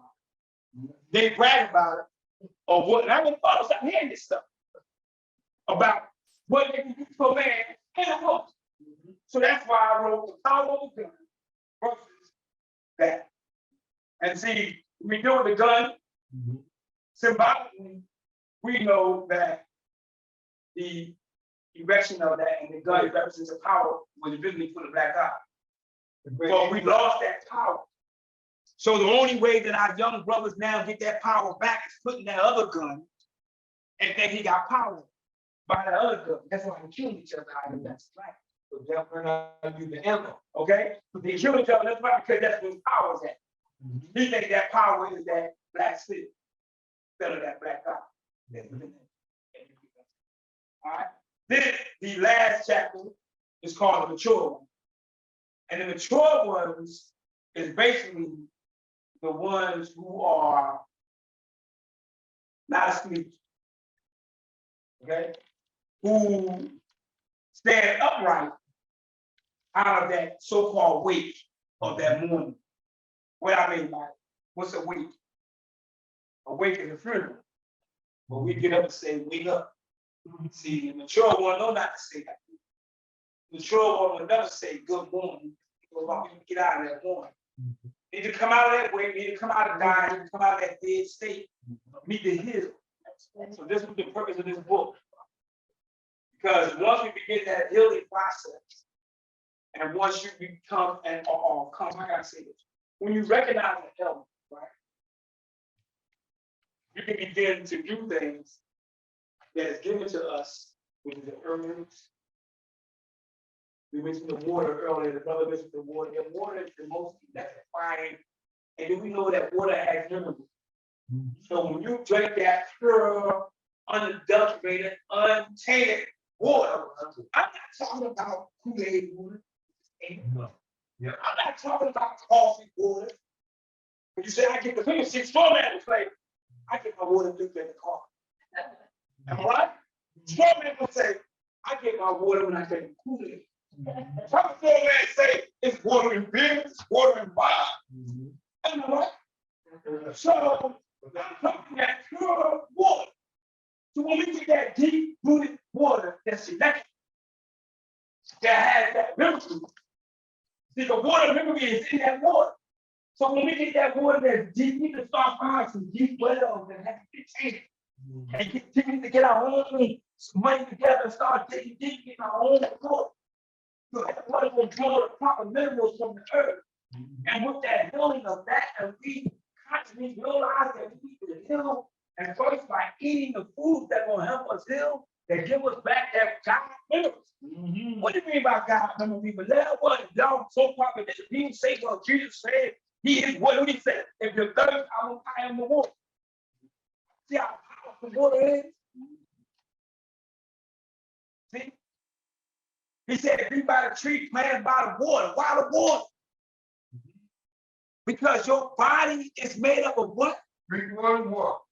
So we need to tap into that deep science, that deep knowledge of our true ancestral selves to bring back that God body and heal and go past and beyond this post-traumatic slave syndrome, that the only people that will heal from this is ourselves. The only way we can heal from this is ourselves. When we so busy worrying about everybody else, when we not getting no money for it, they will know, okay, I don't care. If you think that money gonna heal you, nope. Bible says physician healed by the stuff. I mean, now, I'm not saying we shouldn't get 40 acres in the year. And so no, I'm not saying we need to fight because we still people. Why we asking? You already won your land. Right. Take it all back. You already the real rightful owner and inheritance belong to you. The brother mentioned something about Semite, or he said the word Jewish. Ish mean life. And they tell you in their words that everything they do from Rome, from British, the real British was you, Jewish, right. The real Jews was you. Anything that has an ish behind it is a light. Yeah, it's a monarchy. Say it again, beloved. Monarchy. Say it again. We don't want to be who we are. I just want to be. Okay? All right, and I'm gonna say this to you in closing, but I won't go too much at the time. I'm just saying too much. They need to learn. Time is just that. What we do. But let me say this and hear me well. Football game. We have to quit, and y'all not gonna like what I'm about to say. I'm gonna say this. We have to quit. putting ourselves just on one continent. Mm-hmm. When our ancestors were out through the diaspora of the continent, even when you study kinetic science, you'll find they said they came from us. When you study all the sciences and different things, you'll find out that even in the so-called America, that you call America, or what you call Mexico, or what you call Olmecs, and the Olmecs never called themselves that, or the Mayans never called themselves that because they weren't called Mayans. That's the name that was given to them. And you'll find out that the original people of them look like you and I. And you'll find that the original people built the pyramids, because we built pyramids all over the earth for a reason. See, that powered up our earth. And anything that they use for power takes us and kills us, like the cell phone. We had technology way back. Right, give it a thing. Okay? That's what I'm saying, y'all get what I'm saying. So what I'm saying to us is this. And listen, I know that people need to be mad out there. Like you use the term, you say, well, I got half Indian in me and all that. No. First of all, Indian come from India. Got to do with the natives. Okay? Well, if I'm from South America, I'm Mexican, whatever, that wasn't Indian. So even when we use the term out, I know that the word itself comes from us, because everything comes. But still, the fact remains that we didn't call it. Right. You see? Then we wonder why we don't have the power in it. Right. See, because you still giving power to something Welder said, man, who conquered the first global power and named it after himself. Somebody else's. Huh? It's like when we say Egypt, we still taking away the power of the world. You see? Yes, sir. Now, when we realize that I still gotta know. I have to say this control, I was just looking for something to drink. because many of you right now think What is that spring? the year is ending. When our year don't actually is according to the divine of the creator, and nature itself in your DNA, the DNA will take you, and you get back to that the mimic of it. If you watch the tree will tell you when New Year begins. Don't know. The tree will produce a fruit when the time is new. The flower will bloom when the time is new. The grass will grow when the time is new. See, but there's nothing dead or new in the dead of winter. Right. Because everything becomes alive or life in newness of spring. You'll find nothing dead. But you'll find dead things in the dead of winter, but yet you're going to go how about a new year, they call it resolution, whatever they call it, resolution, and wonder why we still stuck every year on the same beginning. So you following Satan trying to find out. We're going to get on and say happy, what, and produce that to their energy while they look back in their science. Right. Laugh. It's your expense. See, as you were saying again, brother, Right. they need you who are the living beings. They need you who have that true electrical God, that God gene to produce what they need to produce. Ultimate power in the universe. But like it's written, he said, you are found dead works. And he said, I come to quicken the dead. It means to make alive. Right. So we running out here doing dead things, wondering why we still in our predicament of who we are. Got no business. Our new year, I'm gonna say this again, begins in the spring equinox. Yes, sir. Right. Okay? You can write. And you tap into that energy because all things becomes new. The power of that is the greatest of all things because the whole universe. Huh? Do the universe recognize this? Yes, sir. Do the universe recognize tonight? Do the universe recognize that because Romans said that this is going to be the first? No. Huh? No, universe is not bow down to Let me you. help the people out there. Do you guys recognize it? No. Hmm? Hell no. Don't recognize it at all. Never have, never will. But yet, we're caught up in it. Many people gonna be out here caught up in it, and the sad part about it is gonna be doing their rituals of what they always do. And that's three things: being drunkards, being gluttons, excuse by expression, being hormones. There you go. Or Huh? whore. Ain't even do that. I was saying it's a little peck of the baby. That's Yes, so, sir. right. Gotta keep in mind. Huh? Certain threshold. Okay. We all know what's taking place on that energy. Same thing every year. Mhm. Am I right? That's right. Am I right? And out Satan Satan. Am I right? Then they say, well, I'm gonna go work out afterwards. Or I'm gonna go on a dive. And the dive is dirt. Yeah. Huh? It's On a so-called hacky new, and it's not even the right.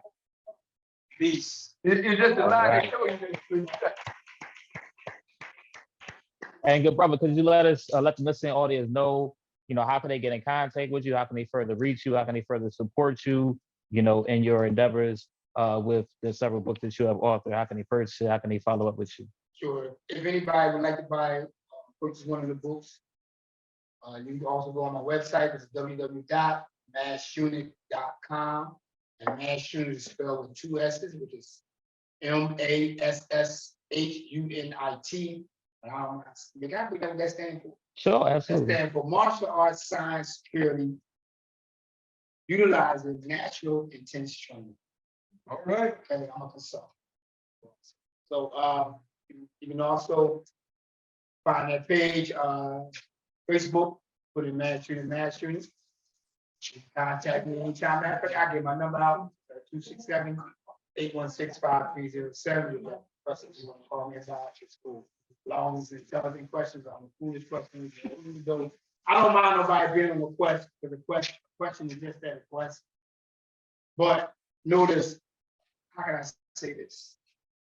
If you're gonna call me with games or if you upset about something I said, don't need to call. Like I'm being nice. What I said, I don't even debate my kids. Thank you. Okay. I say. And listen. I listen. I like to be very humble, but I'm a well-studied man. That's right. And let me just say this: STUD, right? Stud is in this wall. Mhm. Stud. Right. Stud is upright. Mhm. And it made to hold something up, right? Now the Y in the so-called English language becomes what? What do Y become in the so-called English? Amplifier. Look, what do a Y become in the English language? The last one. No. What does the Y become in the English language dealing with the vowels? Sometimes what? Don't tell them, I'm a little baby stuff. Come on, y'all the one in these little educational programs. But being enlightened, see, you'd have been enlightened with my friend. You know the why becomes an I. So when you study, that I is you. And the stud is to hold you up so you can remain upright. But a stud is also like my dog, which is a stud dog or a stud horse, reproduce. So when you study, if you're not studying to reproduce you, something's wrong. When you, some people want to be religion, if you're not studying the Bible or studying the Quran, if you're not reproducing your God self, there's something that's wrong. Yes, sir. And that's deliberate. Okay? Do you hear what I'm saying? So when you study. So when you study, that should be reproducing yourself to remain upright, to hold yourself up. But we don't like to be held up, so we want to stay minus. And we'd rather be understanding or under somebody's stand. Standing up on your own 2 feet before standing in. And be understanding that God put you into. So you can comprehend and see out of the third hour. Comprehend means to see. You better understand and comprehend. Yes, sir. So here's these books. And again, I gave you my number, I gave you the website. And anything else you want from me? All right, good thanks, family. Good thanks. Again, Shifu, Billel, Jafari, y'all. All right. We're getting ready to close the program out. I just want to give an opportunity to allow anyone. First of all, I'm gonna come back around to Sister Sheila. I want to give her an opportunity to make sure that we get the information for the book. and how to get in contact with you for further purchases, for follow-ups, for consultations, whatever other services that you may offer. Well, my book is The Divine Self-Care Strategy, a Wellness Guide to Total Body Alignment. It is written to honor the contributions that African women in particular and African people in general have made to the world of health, medicine, and wellness. It calls on a very important fight that the Honorable Dr. Martin Luther King Jr. gave us a name for on the night before his assassination. Mm. When he talked about the fact that Bull Connor, who represented the height of oppression against his people, and how Bull Connor would use the force of nature as a destructive tool with his fire hoses as water. Well, he was recognizing that our people also had a relationship with water and with the other elements of air, fire, and earth. And he used these four powerful tools coupled with a fifth element called divine intention to weaponize his people during the civil rights struggle. Oftentimes we refer to the civil rights protesters as being nonviolent, but that does not mean that they were without weapons and that they were not engaging in war. In fact, Dr. King refers to it when he talked about the fact that while Bull Connor had access to the fire hoses and the destructive power of water, he said that we use water as fuel.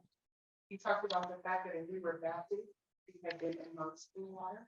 If we had been Methodists, we had been sprinkled with water, but we used water.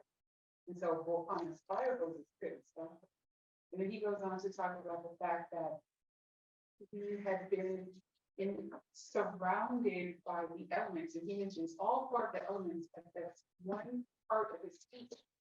And he goes on to describe what power was operating in the invisible world, and he calls it transphysical, which trans is a prefix, which means to go beyond, right, to cross over. And physics at its most basic level is the science of nature and health. So what he was describing that his people had the ability to use the four elements plus the fifth element of divine intention to go beyond the basic laws of nature. And because of that, there was a power presence among those protesters that was not operating in the steam room, but which was available in another higher realm. And he explains it, and I go into depth into it in my book, because one of the things, there used to be beautiful girls here. This book is written for our daughters in the future and present, and for our future sons. Because I want them, our children, to know that they come from a powerful legacy of not just healers, but freedom fighters. And that everything that we as women do for our bodies, which is divine self-care's purpose, is to make sure that we secure two things and two things only: freedom and health. The two are always together. They can never be separated. They go hand in hand. And so I have a very powerful chapter in here called The Voices of the Ancestors that highlights how Dr. Martin Luther King Jr., Mother Harriet Tubman, Mother Harriet Jacobs, who was the first enslaved woman to write her own biography in the midst of slavery, and how the Honorable Marcus Mosiah Garvey, Booker T. Washington, and Nat Turner were all talking about the four elements. And they were using it for both freedom and health. Now, I know we are out of time and this is wrapping up, so we'll have to have another discussion at another time. But what I want our precious daughters to know is that you come from a very rich legacy of medicine and freedom. And I pray that one day you will read this book and you will be able to speak about your body as a temple where your head is taken care of and referred to as the crown. Your womb is taken care of and referred to as the throne. And your feet are taken care of and referred to as a pedestal. So every sacred temple has these powerful royal elements in them. And when they're operating the crown, which has eyes, ears, nose, and mouth, which correspond to the fire, earth, air, and water elements, which means that anything that you do to these four sensory organs must involve those elements in order to take care of them. So before mommy gives you that cute lip gloss and the eyelash mascara, which is fine to do, especially if they're using organic and natural materials, that she will teach you that your eye operates like a camera and that it has a lens and a crystalline lens function. So you want to be very careful about what you do to your eye and how you clean your eye, and that your nose is not just a structure that sits on your face, but it also helps to provide you with a warning ahead of time. Have you ever been somewhere and smelled something that you didn't see? That's a warning system, right? Sometimes people report about smelling smoke. Or have you ever been in a situation where you know you shouldn't be there, but something tells you that you might want to turn around, like maybe I shouldn't walk to this block around this direction. Maybe I should go that way. That's called the first voice. But what is happening is called divine listening. So there are cleanses that you can do to clean the physical ear, but also the spiritual ear as well. And I want you to be able to learn these sciences like our ancestors did, so that when your head is elevated in the clouds, just like a tree. Have you ever seen a really healthy tree? I love a cedar tree. Have you ever seen a cedar tree? Okay, well, a cedar tree is a very important tree. It operates in all cultures of African people. We've all talked about it, even biblically, it's a special tree. And for you, it has a very deep meaning because it represents fertility. And you are a walking, living, creative machine. You're a walking, creative entity. And when you're feeling your best, do you ever feel like you can just play a song or write a poem or sing something? That's your creative gift. That's what you are as a Black woman and a Black woman in the making. You're a creative icon. And so any person that comes into your world in the future, like a man or a husband or a spouse, that man has to support your creative gifts by providing. So there's a story in here about a beautiful Ethiopian princess named Dinkanesh. And she is a lot like you. She is so full of promise and beauty. And she has a healthy relationship with her family. Announcements to make anything? And her mommy is very smart because she's Okay, I just want to give opportunity to know if you had anything going on in the programs, Mr. Terry's just coming up recently. so that nothing has to surprise. Okay. You don't like surprises that are bad, right? So anyway, that is what this book is about. It's about arming our precious daughters and their mothers with information about how to treat your body, how to properly care for your body, how to beautify your body using the 4 elements which our ancestors used for freedom and what? Right?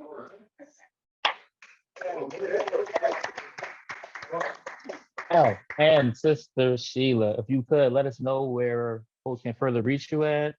If you have a website, social media, anything of that nature, Yes, please let us know. It's called Queendom Care, which is QUEENDOMQARE.com. Okay, spell that for me one more time. My apologies. Queendom Care. So my brand is Queendom Care, and I spell care and queendom with a Q. So it's QUEENDOMQARE.com. I also have Sheila Brown Speaks.com. And my book is also available on Amazon, and it's on sale right now until tomorrow. For the ebook is just $2.99. So if you please get it there, that would be a great help for me because it allows me to boost my algorithm and get, more exposure all across the world. And my Okay, number also is 301 301 388 388 5273. 5273. And I'm on social media, Instagram and Facebook as Queendom Care or at Queendom Care and at Sheila. Okay. Thank you so much Queendom for Care. letting me share that. Yes, thank you. Thank you, much appreciated. Okay, with that being said, if we have any final words from our host presenters, I would like to bring in Sister Empress Filet. Like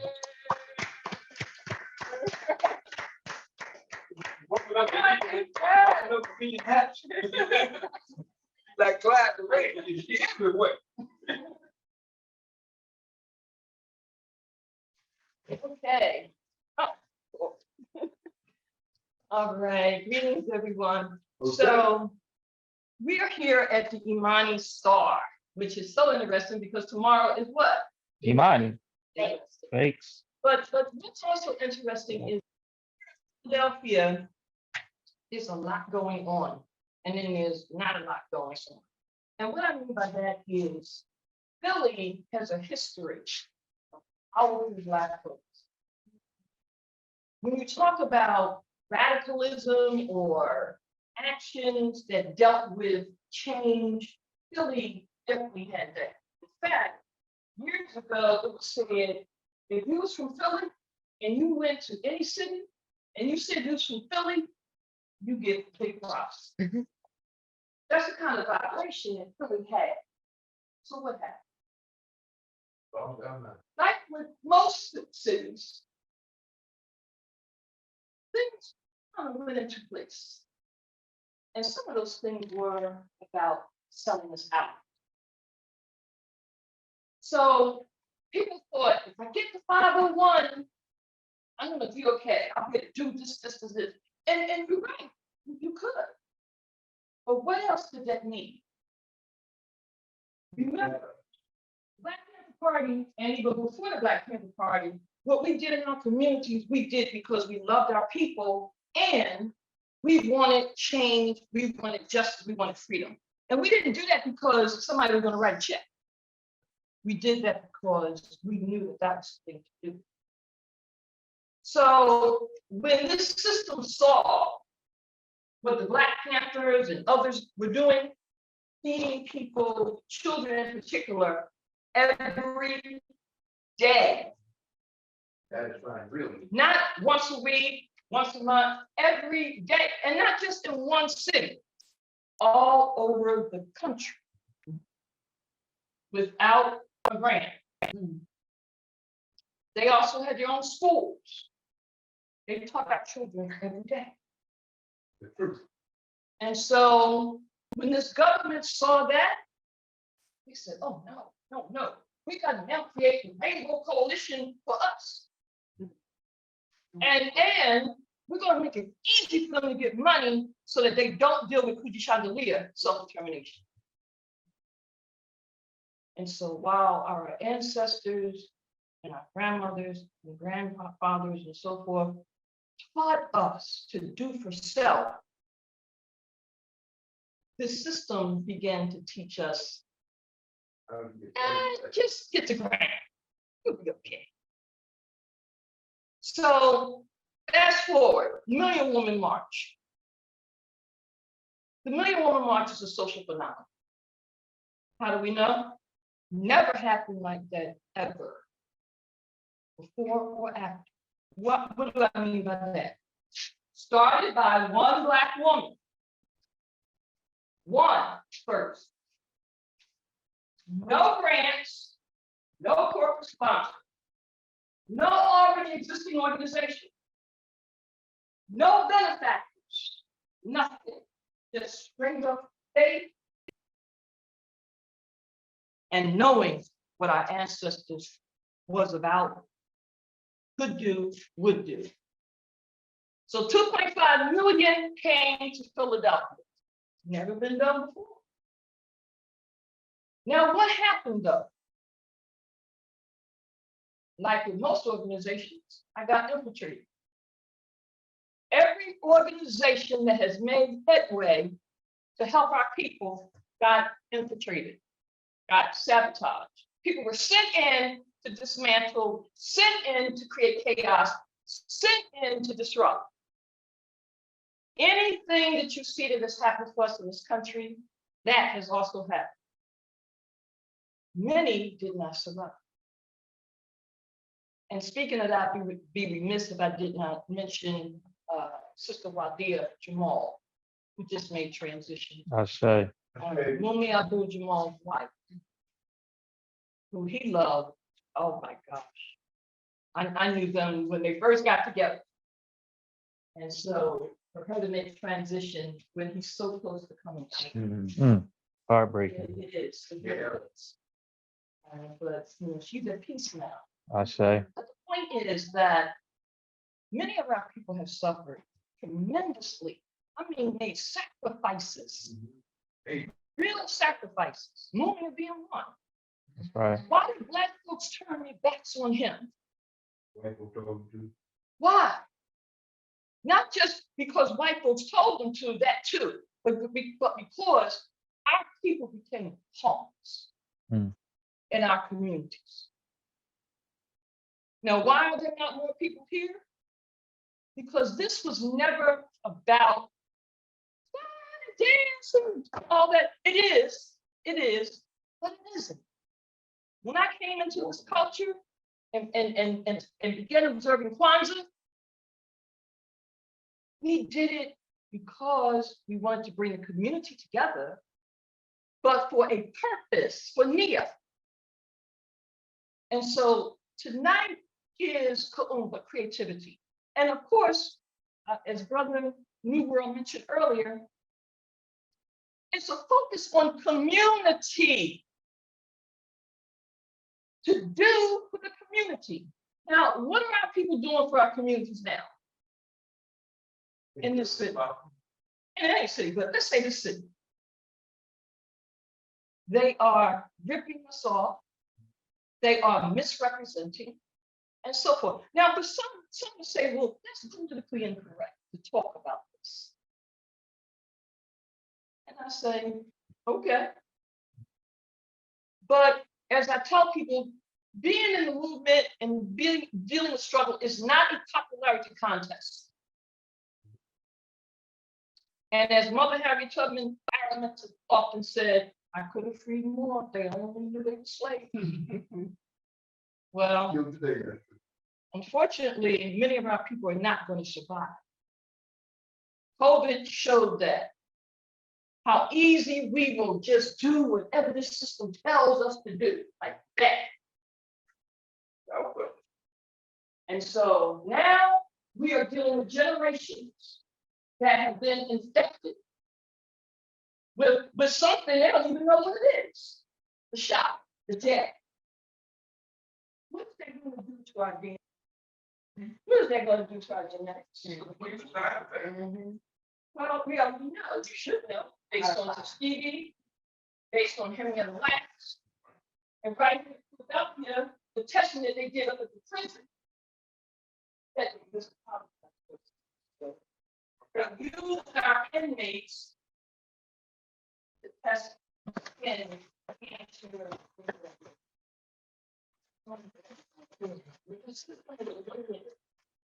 It already has been all the. So now, again, I'm sure all this week folks went to many Kwanzaa events, but I guarantee you they didn't hear this kind of conversation. No. I guarantee you that. And that's okay. That's okay. Because we're having. And so as we talk about our ancestors, and I brought some pictures to just remind people that some people really did some wonderful things. Behind you, Brother Nosy, could you show me, brother? This brother right here. How many remember this brother? Right here, Philadelphia. His name is Kim Bridges, Brother Kim Bridges, yes, indeed. If you get the opportunity, look up Mata. Mata A movement. business that is developing in such a way all over the country. Thousands are getting involved with Mata. Ken spoke truth to power. He did not shut him down. And he was building an empire for us, for our people. Well, anyone that does that doesn't have an army, they're in trouble. Yes. Ken Bridges went to a meeting. Coming from the meeting, close to Virginia, coming through DC, Maryland. He stopped for the gas. Ooh. The DC sniper. Ken Bridges, Billel, had just came from a meeting where he had just secured over $1 million Wow. to further the business of my time. That's right. Coming from the meeting, he stopped to get gas and is hit by the sniper. So this Kwanzaa that we commemorate is not just about celebration. It is, but it's also about getting real, family. What are we going to do in our communities? And when are we going to stop allowing people to betray us? Because this brother right here gave his life. If you Google him and read, look at some of his videos and listen to some of his lectures, he was brilliant. Brilliant. He had worked in corporate America and learned all the ins and outs. Began to produce their own products. Dishwashing liquid, laundry detergent, their own products, and had it going all over the country. He could have done anything that he wanted to do because he was a Wharton School graduate. Now, y'all know, I'm not familiar with Wharton. It is one of the top financial colleges in the US. Ken Bridges was a graduate of Wharton School of Business. So he knew the ins and outs of corporate America. And that's why he was able to create Mata and develop it in such a way that Black folks was able to get paid. He believed in what was called internal reparations. That's right. There you go. This is what he taught. There you go. Fact. So when you get a chance, Google him. Again, these are people who are right in our lifetime. And we discard our people so easily. We wait until they're dead, and then sometimes they even then, to then celebrate them. There's so many answers. So one of the things that you're going to hear MWM do now is to create our own history program for every city. I took my time intentionally to watch things here in Philadelphia and in other cities. To watch, but also to kind of document started this step. Documented what was really going on with you. Sure, right there. So now I know exactly who does what, why, when. And so before things blow up again and become all big, I want someone to bear witness to what you see right here, right now. Because we have to tell our own stories. We have to be the griots in our communities. So this day of Kuumba, creativity. How are we going to be creative in rebuilding our community? That's the question to you all. How are we going to be more creative in developing our families? Are we prepared for this next year, be it 2023 or using it, the calendar? The point is, whatever time you calling it, are you ready? Will you be ready? And it's really a rhetorical question because the answer is no. How do we know? How much water do you have saved at home right now? How many unperishable items do you have right now in your home? What type of first aid kit or bag or whatever do you have in your home right now? See, this is very practical stuff. And so COVID showed us when they cut everything off, how vulnerable we really are. And so one of the things that you're going to see us do now in our community is create locations where there is water, sanitation kinds of things, and other basic fundamentals. We've asked some of the Black businesses to assist us with that. Those that have a room in their basement or somewhere else in their location. We're going to be asking churches as well. Somebody has to step up in our community. And it definitely ain't going to be the politics. And so here's the last question. For those who are Pan-Africanists, nationalists, revolutionary, all these different political names and titles, the question is, what are you doing in our community that's self-determined? Because therein tells the real story. Therein really lets us know what folks really about. And again, I'm not here to try to, you know, throw shade on folks. We do enough of that with each other already. But what I am here to do is to point out some very critical things. And that is, must begin to hold folks accountable. If people are in our community talking about Black or African or things of that nature, please begin to watch what you're doing as self-determined. Because if they're not doing something or supporting something that's self-determined, they're taking the fall. It's just that simple. Taking the fall. Just because you're giving away some food that somebody gave you, that half of you don't know where it's coming from. How did all that history become so critical? All of a sudden, every, you know, like, no. But I got one about this one day because I was curious. And it had stuff in there that you wouldn't even give it all. But I should. Okay.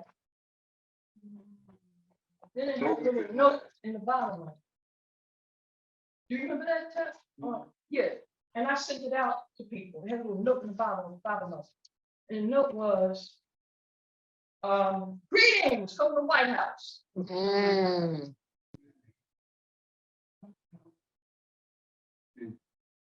Right?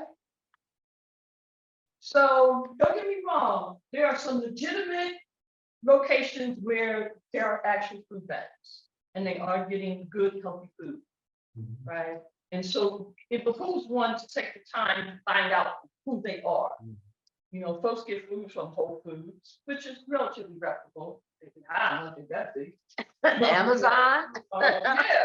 You know, but some of these boxes that you're getting, that people are getting in our communities, folks better be asking, what's that stuff? I know. Where it come from? Really? Yeah. See, and so it's time to step things up, family. That's what we're saying. And some of us are doing that as quiet as it's kept. There is a small cadre that's being developed, and you will hear more about them very soon. Sister Sheila here is from the DC area. Oh, she's already recruited, so y'all already know that. Right? But what you don't know is that for the past couple of years, we've done a lot of underground work. And in doing the underground work, we've been pulling forces together from different cities. Philly has to be redeveloped, rebuilt for the Black community. Most in this city are either tired, given up, or just whatever. And in a lot of cities. So what we realized is we have to connect with people in other cities to build what we have to build. And so we've done that. Brother New World's from New York. Sister Sheila, she's from the DC area, Baltimore area. And this is what we've done all over the country. At our last event, we had New York crew came in. Sister Keisha, Big Mike, you met them. They came in from New York. So we already know the haters in Philly are not going to support anything that's independent, self-determined, and will speak truth to power. This is a problem. But again, there's one more picture over there, Brother Josie. It should be by Steve Copeland. Oh, yeah, my brother.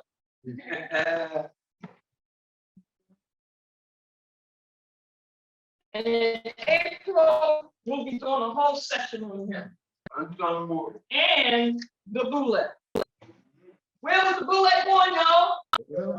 Philadelphia. Started in Philadelphia, the Billel. So we have a real special kind of Negro here in Philly. Don't we see who? See this brother here, let me tell you. And also, my former chief of security, by the way. You know, we walked in some really interesting circles together. In rooms that most people can't even stand. Oh, yeah, with people that I won't even name. But the love that he and I have for each other is based on the real kinds of interactions that folks used to have. Come hell or high water. See, to walk a road, and the brother over here is another one, and the brother over here is another one. See, it's easy when things are hunky-dory. It's easy when there's a lot of glitz and glam. But when you've got to get downright with it, as our brother Khalid would say, and be about it, that's different. There's only a few that can stand up for that. And so now we've reached kind of the closing of a cycle. And I want folks to pay very close attention to what's getting ready to happen in Philly in particular and in other cities. Brother wrote 3 books. Four. Four. My sister here has written at least 3. I have 5 on the way. One of them is called The New Philadelphia Negro. The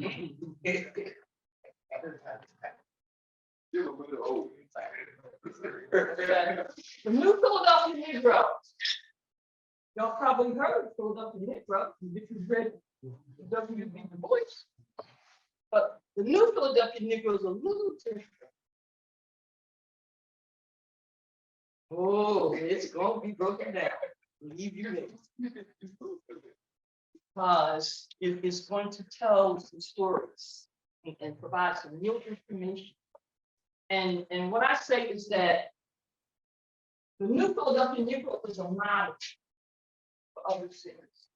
So once you identify the New Philadelphia Negro, you can go to any city and it'll be the New Philadelphia Negro, Houston style.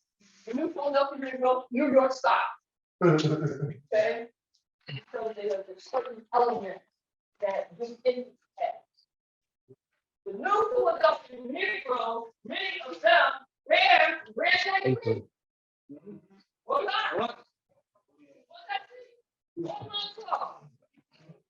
They know about Dr. Chris Wilson.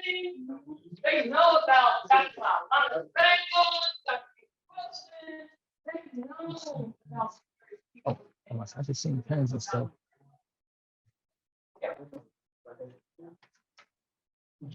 But best believe you don't try to do any of that work. But if you do that, you will be in there. Yes. So family, here's where we're at. For those who do not know, the Million One World March is going to take place this year. And so we invite folks to join in. The new calls will begin in January. And so far we have 5 countries on board: Cameroon, Nigeria, Ghana, Benin, and another. Senegal. So what we know is that unless you're connected to the system, it's very difficult to do anything in this country. Unless you're dealing with religion or politics. Okay. And so I learned that it's hard way, but I learned it well. So what I now know is to go another route, and that is to connect to countries. That's a different interaction and a different type of footprint. So I want everyone to be made aware now, so that when this comes, you'll be able to say, "Oh, I remember when Proceed and talked about this." Because this is how the Million Woman March started in this year. Just a few folks. Just a few folks. So now we're going to take it to the next level. And you're going to hear something very interesting very soon about how we're going to raise our monies. Because that's what it's now about. We have to raise ample dollars. We know that now. And we figured out how to do that. So next month, you're going to hear a very special announcement on how we get ready to raise $1 million. Without begging, without butt kissing, and very creative, as in Kuumba. So family, if you want more information, feel free to email us at nationalmwm@aol.com. Again, nationalmwm@aol.com. We'll be connecting with brothers and sisters all over the US and parts of the world that are serious. And we mean that in the SIRIUS, because that's what time it is. We have to look at our ancient teachings, our ancient energy, and with that, rise up. My brother mentioned earlier about our sisters. Where are the Black women all over the US that we feel represent us? Let me ask this here. Who's your most favorite Black woman? That's kind of known. The doing time. Now, that Period. she likes. That she likes. Who would that be? Who? No, I mean, okay, but that's right here, right? That's in, but now, in nowadays, who would that be? See, that's my point. That's the point I want to make. The fact that our young sisters can't really tell you anyone today. Now, most would say Michelle Obama. right? That's usually what most people say. When I ask young sisters, who do you admire today? They say, who do you admire today? Who? Say it again. Julie Bridges. Oh, okay. She desegregation in 1963. Little girl that was with the federal agents that were protecting us. She was going across the. Okay. And look what right now. In this day and age. That's living. From today. Look at that, in contemporary, like, 20s, 30s, 40s, something like that. Well, I'm glad you mentioned it. Right. That was a good one. I mean, you never know the story, you gotta recognize it. Keep on going. Right. And now that you know, I can remember now. So I sat up like, ooh, it shows you. Yeah, the Bible and the child says, So again, but again, our young daughters don't have anyone that they really like, we could say Harriet Tubman or Rosa Parks, or, I mean, today, who There's a movement shaker, they counted on. Right. this is what we're talking, right? For the again, that's, they probably don't even know about her, but I'm saying, who living, walking, talking, who that? That's scary. That's scary, that our young girls cannot say anyone. Anyway. This is what we're working on, this is what we're doing. And this is what our plan is, raising up the mother of civilization. So that this way. One more on here, that is, All right. again, our Kwanzaa is also about continuing legacy. Kwame Ture, also known as the right. Organized. Oh.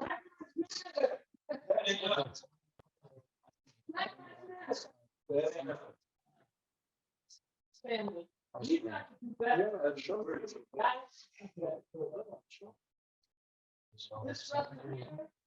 Yeah, people here, school was gonna be here, school was gonna be from 4 to 8, it's now. Yeah, respect them. Too. And continue to grow and develop. Invest early, extensively. I like doing that, I like organizing things, and you know what I mean? Like, Where are our young brothers and sisters? We're not stuck in time, like, we're not coming back. We're not no, got to now do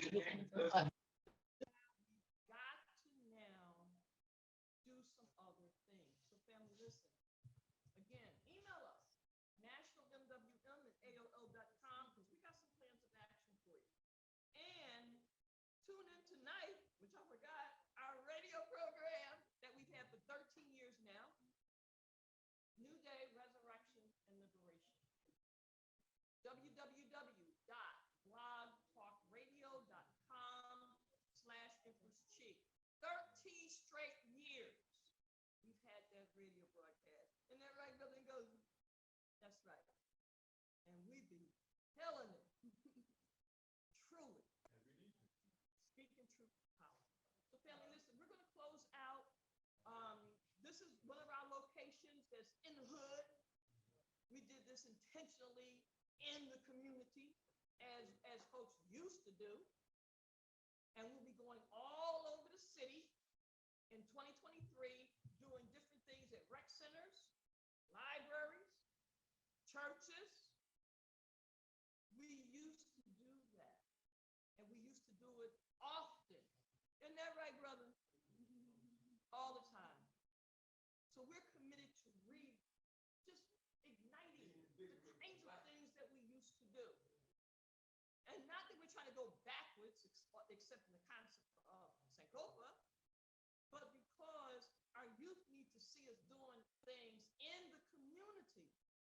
And it not just be Black History Month or Kwanzaa, it needs to be whenever we don't know if we can do it. And that is what we plan to do. I want to thank everyone that came out today, this evening. We have a lot of work ahead of us. Want to remind you to Recharge Genocide 21. July, we'll be doing Queen Mother Moore weekend. Many don't even know that Queen Mother Moore lived in Philly for a while. Yes, she did. Many also do not know that she was, in fact, a mentor, for lack of a better word, to El-Haj Malik El-Shabazz, Malcolm X. Many do not know that she was the co-founder, one of the co-founders of Instructor. Many also do not know that she was one of the co-founders of the Republic of New Africa. So when you hear us talk about Recharge Genocide 21, it is based on the concept of some who came before us. Paul Robeson lived in Philly, died in Philly. He took the petition to the United Nations in 1951. We charged genocide. We started having our meetings at the Paul Robeson House 5 years ago to make certain that we continue that legacy. Now, others have come forward with Recharge Genocide, but ours is Recharge Genocide 21. Why? Because there's 21 areas of crimes against humanity. So not just police and governmental terrorism, gentrification, mass incarceration, COINTELPRO, political prisoners, justice for our Black veterans, justice for our Black farmers, medical apartheid. These are all areas of genocide, crimes against humanity. So July, we'll be doing the Queen Mother War weekend from July 27th to the 30th. There'll be speakers coming in from other cities, joining us for a 3-day conference as well as the rally. We'll be giving you more information about that very, very soon.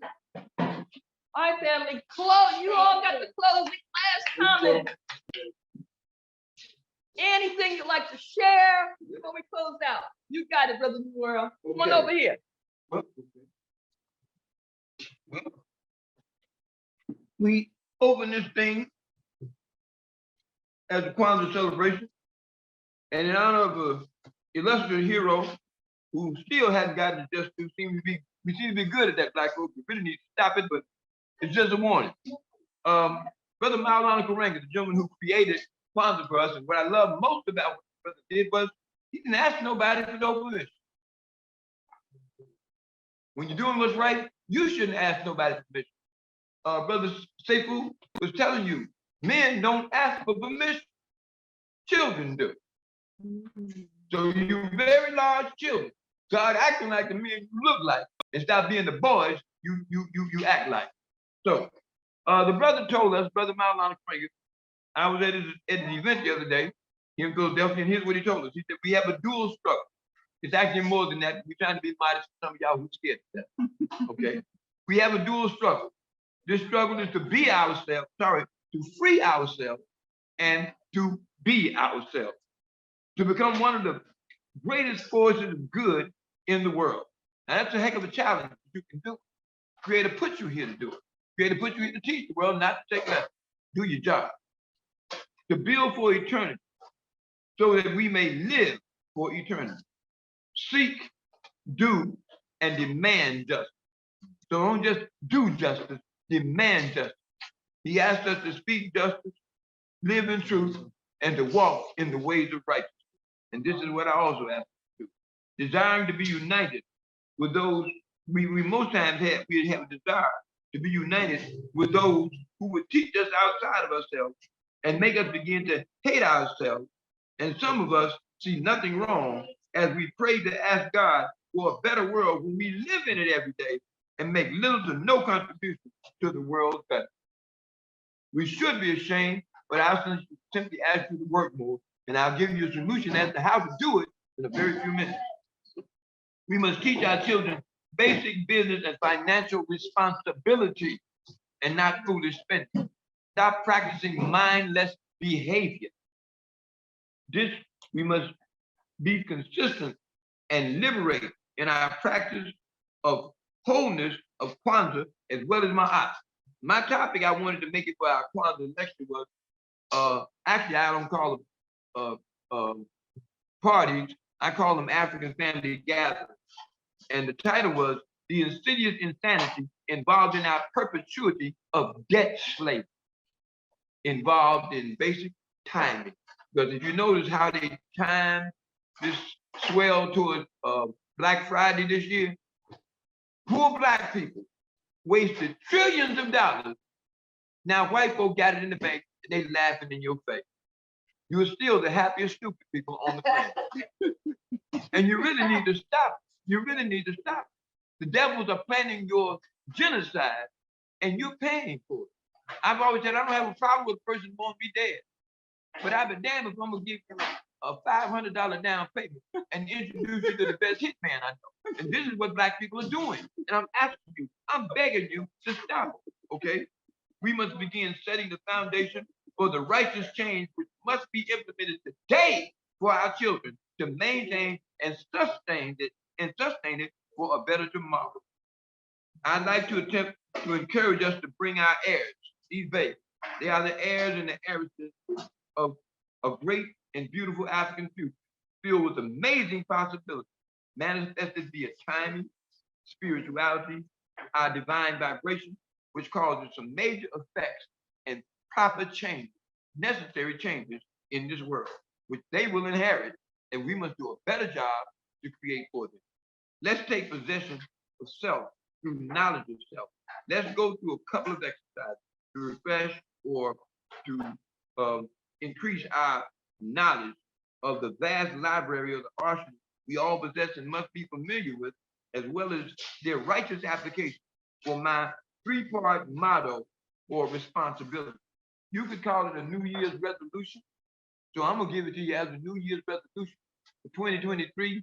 But like a kid on Christmas Day, I couldn't wait till Christmas. I tore the box open yesterday. Okay, and this is what I'm saying for us. This is, I'd like for it to be our creed. Now the last one, it's gonna be called a response. I'm gonna need your help because it's proactive, like we must be if we're really about liberation. The first one, you tell me if I'm wrong at any point, and I'll stop and change it. I don't think I'm wrong. What I ask us to do is, relative to our children and our loved ones, if you love them, tell them the truth. Are you with me? Yes. Second one, if you ain't proud of it, damn it, don't do it. Because I keep finding black folks who doing some very corrupt stuff. And now you want me to co-sign your life? Sound like America, huh? Talking about they great, but the only thing you've done is great is your crimes against humanity, which I think you should be charged for immediately and prosecuted as well as executed as soon as possible. Now, the last one, I need you all to participate. I need you to put a black fist in the air. Okay? Now, I'm going to say 5 words. Every time I say a word, I want you to put a finger in the air. Okay? And this is our responsibility, not just for 2023, but for the rest of our lives. You ready for this? Do more than you say. You talk a lot. You ain't doing a damn thing. Stop it. You're standing on some amazing shoulders, and what you're doing on their shoulders is shame. You may as well take a crap. I'm serious. You're crapping on the names of the ancestors. Please, family, stop it. Do more than you say. Now, I did it that way because to do that the way I asked you to do it, you have to open your hand, don't you? Yes. This is how we will change the world, with our own hands. Oh, and guess what? You got 2 of them. Yeah, and this is all I'm saying to us. Use both of your hands to do the necessary work that God put us here for and the ancestors paid the price for. You have no reason to be as priceless as we have been in the 21st century. Stop kissing other people's backside, asking for help. I heard the Christian say, well, it's in the Lord's hands. But my response is, well, nigga, you got 2, what you gonna do with yours? I'm serious. This is what I'm saying to us Africans in the world, not just in Philadelphia, the whole world. You got 2 hands. Use them for righteous or shut up and prepare to die. I love y'all. Happy Kwanzaa. And we must do our Harambe, y'all. We're going to put these black fists in the air. And we're going to end this Kwanzaa celebration like Kwanzaa's supposed to end. But we're going to deal with it on purpose, in purpose, with purpose. Because we ain't joking. And if we wake up tomorrow, we're going to do it some more. Put them black fists in the air, y'all. 7 times. Bring them down powerfully in the last one you hold it. And let them know we're going to all pull together for real this time. We ain't joking. One time, you ready? Harambe! Harambe! Harambe! Harambe! Harambe! Harambe! Last time. Harambe!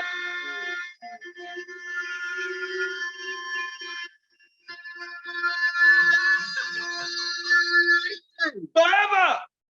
I love you. Hold that.